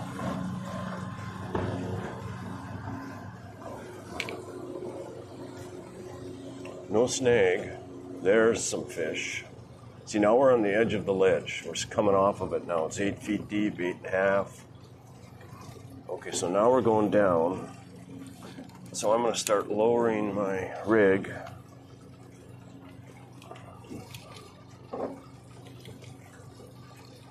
We're at 10 feet. I can't see my ball though. There it is. Okay, so I'm at 6 feet right now. Getting a lot of motor turbulence for some reason. Yeah, we're starting to see fish. So I'm going to go down a little more.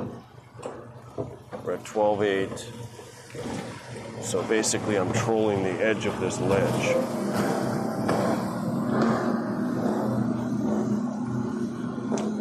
$16. So we'll go down to 10.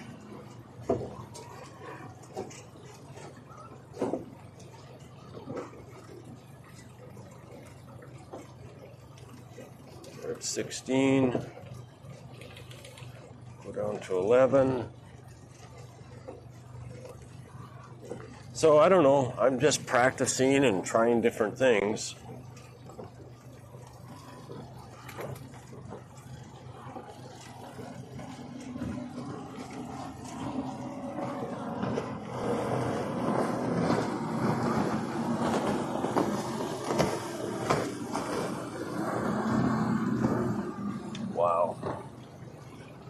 guys are fast. Okay, all of a sudden shallow again. Yep, we're going up another hill. Big ball of bait fish. Where's my line? Ooh, I might have got one. So let's pull this up. It's untethered. That either means I got a snag or I got a fish.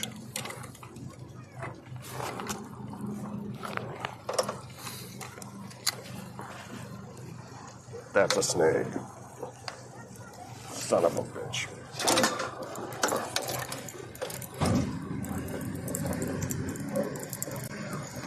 Pulling all my line off.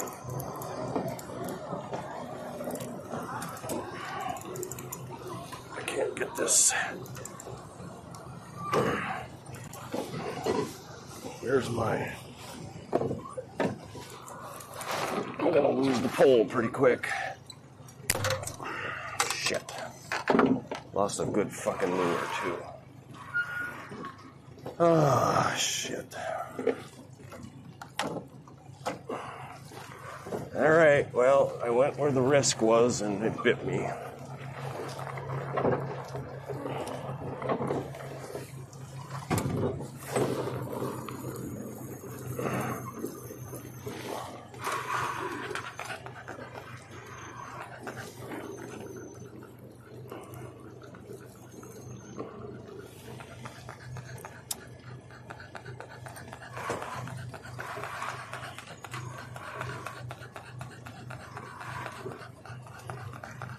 That's the problem when I don't have the trolling motor.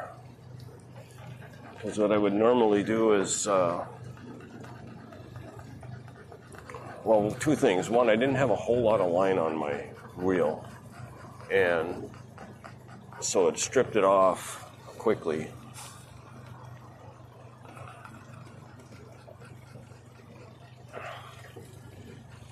Damn. Lost a lot of line.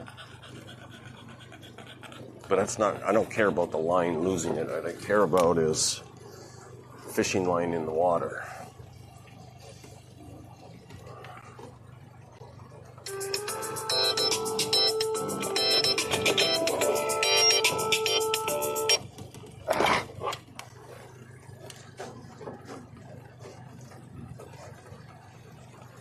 Hello.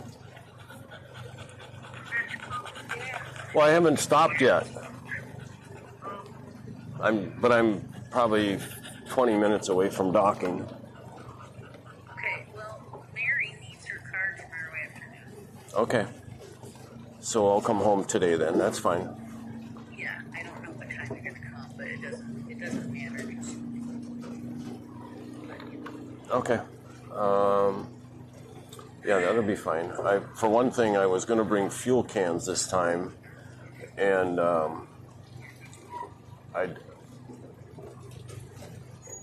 What's that noise? Somebody talking. Huh? Oh, the TV. Okay. Anyway, yeah, so you do have some sort of bracket here. Yeah. Mm-hmm. Yeah. Like I said, no rush. I just tell you that. All right. I'll probably get there 3 or 4-ish. Well, it's terrible with this freaking arm. Yeah, I would recommend going to Dr. Ford first. And that's what I did. And the reason I did that was because, I thought it was at least a possibility he might be either able to fix it or tell me what it is, before I go to spend a bunch of money. And he was, he might tell you something different. He might tell you need to go get something fixed or something. But he might also tell you the same thing he told me. Yeah, it hurts like a bugger, and yeah, it's bruising, but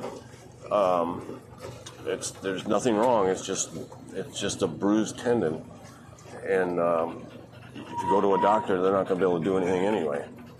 But at least you only spend whatever he is, $50, $75. Plus a visit to him is always good for other reasons anyway. Yeah. Okay. Well, I just followed up. I just wanted to let you know. Plus, you're close to them. You could go from work or something, you know.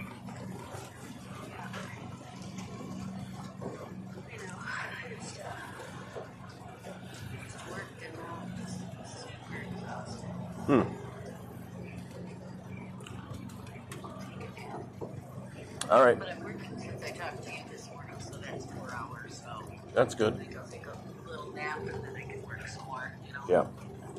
All right. It's just hard to do all this. I'm so sick of computer work. You know. Mm-hmm. I feel like I'm just dying doing it. You know, like. Well, once it's over, I'll bet your job is going to seem, I don't know about easy, but a lot different. Yeah, I got still another 3 months of pain before that happens. Yeah.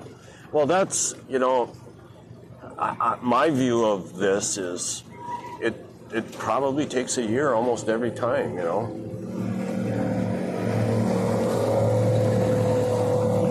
All right, I'll let you go then. Bye.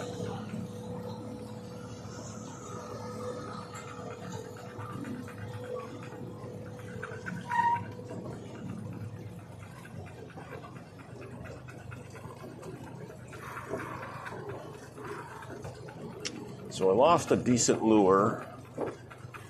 Lost way more line than I like to. Pisses me off.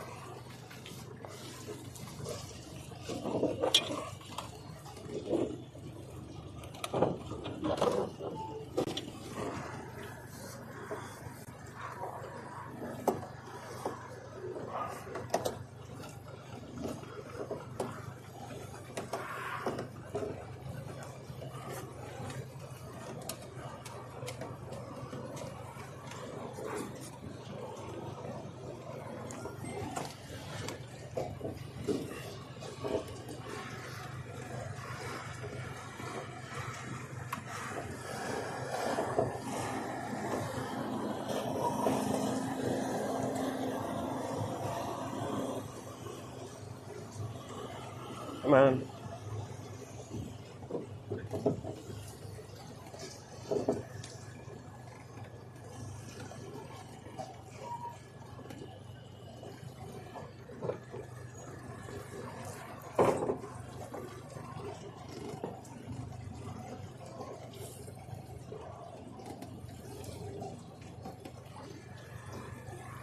We'll put this guy back up for docking in case there's any shit shows.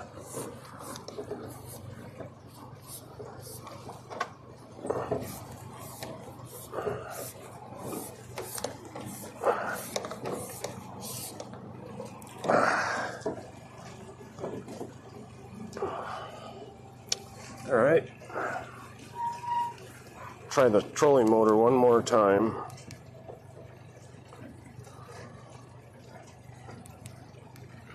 In case it charged. No. Huh.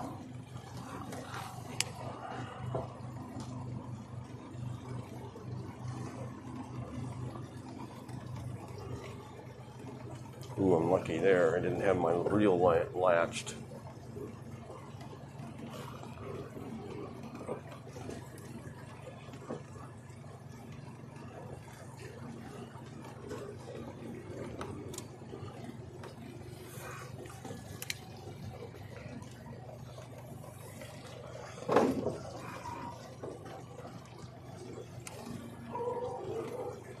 I think I'm going to pull this up.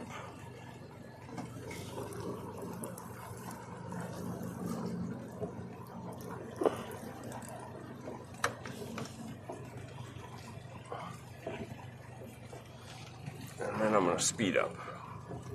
Just to give this motor something other than idle for a while.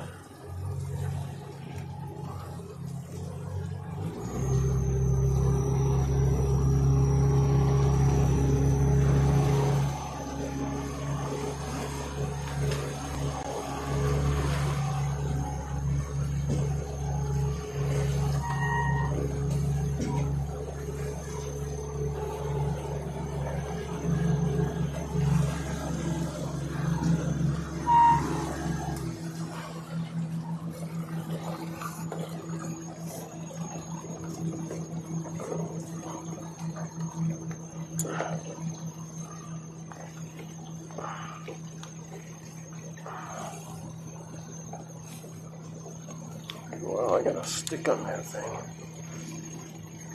Come on. What the fuck is going on here?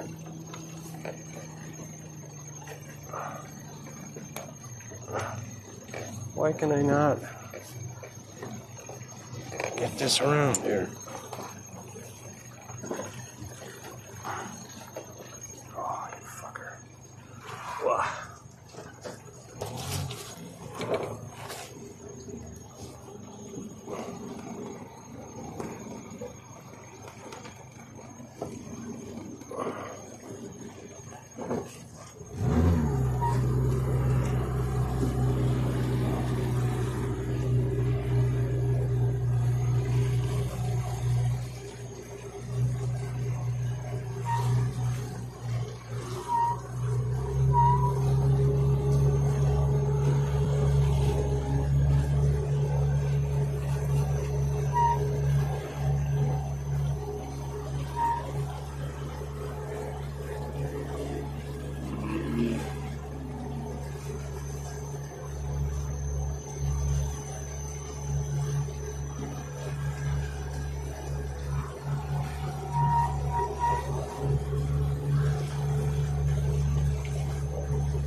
Shut the power off of that.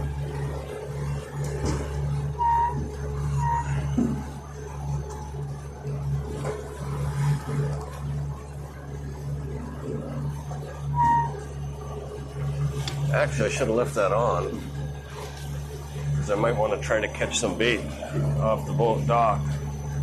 And I can see the bait balls coming when I've got my live scope on. But anyway, I want it out of the water for going this speed. Anyway.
Take this net down, have that ready to go.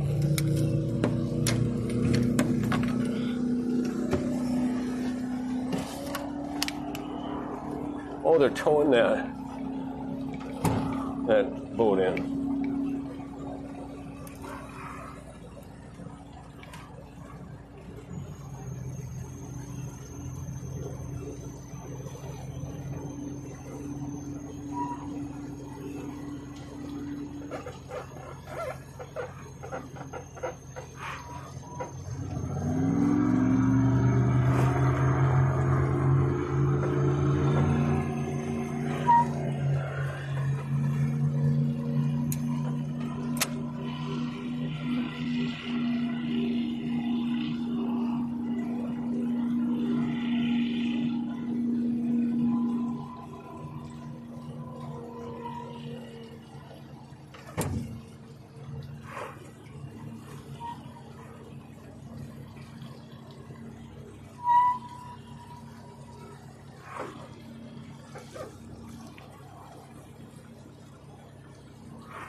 Okay.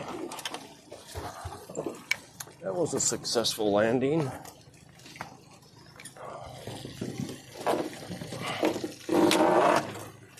Okay. That's good. And we needed one because the trolling motor was down.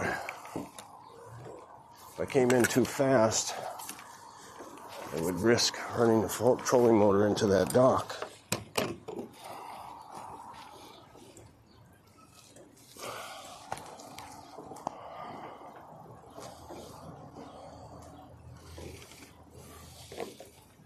That looks pretty close.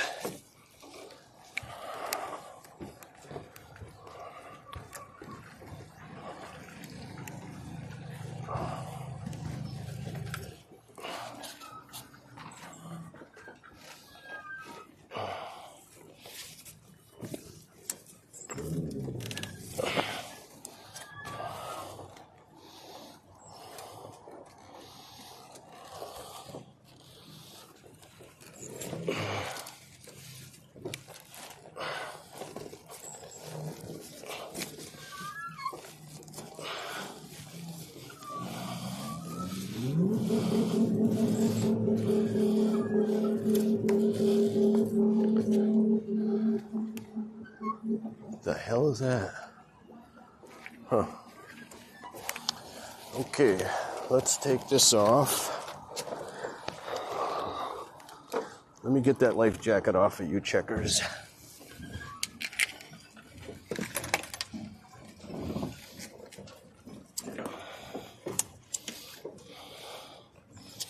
There we go. All right, now let's turn the power on and the air conditioning, because Checkers is pretty hot. Not too hot, but just pretty hot.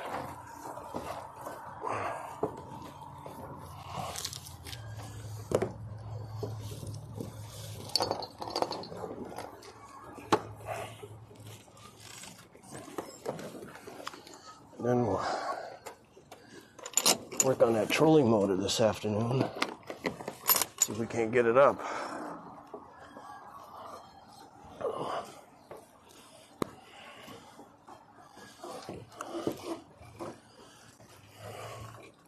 That looks pretty good. Ooh, this wood is like too hot for my socks even.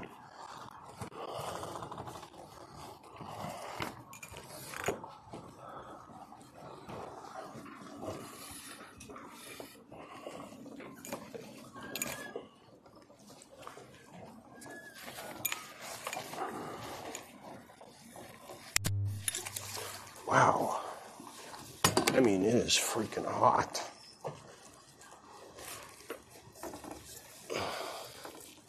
Ow.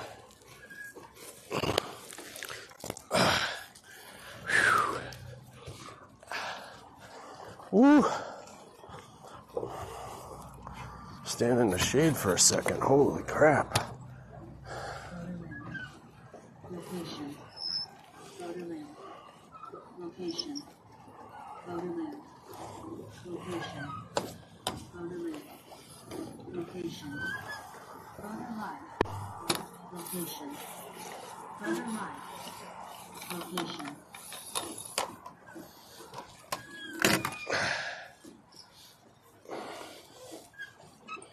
This one I want to leave just a little bit of slack in.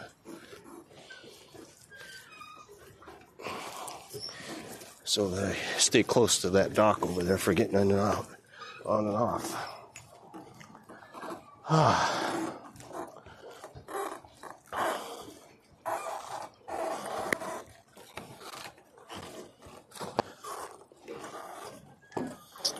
Well, that was a good trip except for two things. One, lost the lure. And two,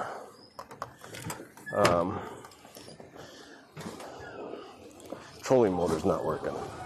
Location. Borderland. Location. Borderland. Location. Borderland. Location. Borderline. Location. Borderline. Gotta figure out why that's repeating like that. Or at least two groups of it. Okay. Checkers, wait. Okay. Turn the air on.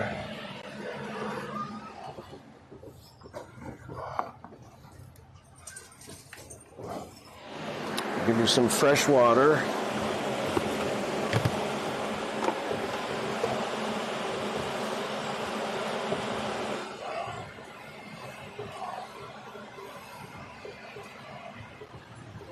Okay.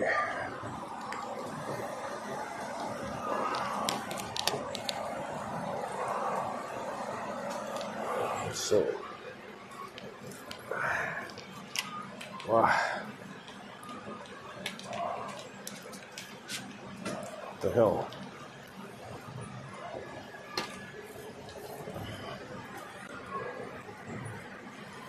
Okay. Now, we'll unplug this. And then we'll unplug this. We'll replug the fridge in. And then I want to put this up here for checkers.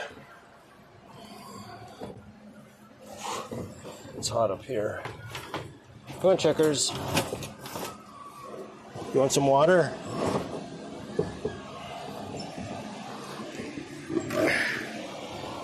Okay, let's fill up a couple of these because I'm going to be thirsty.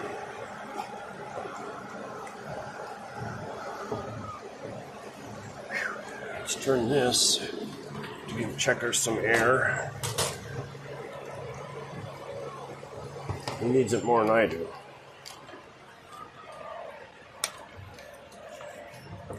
Okay, this we'll put in the freezer. And then we'll fill another one, put that in the freezer.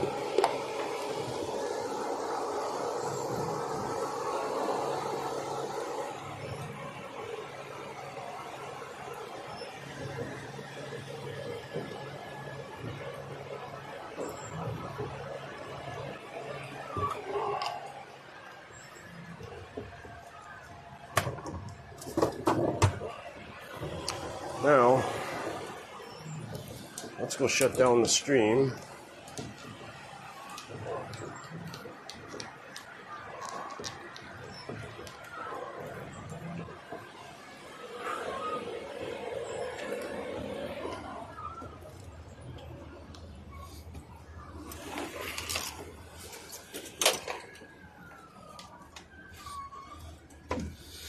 Okay.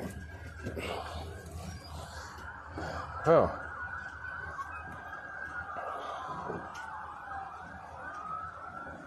Anybody in chat? Doesn't look like it. So we'll start turning some things off here. Turn that off. We'll turn this guy off.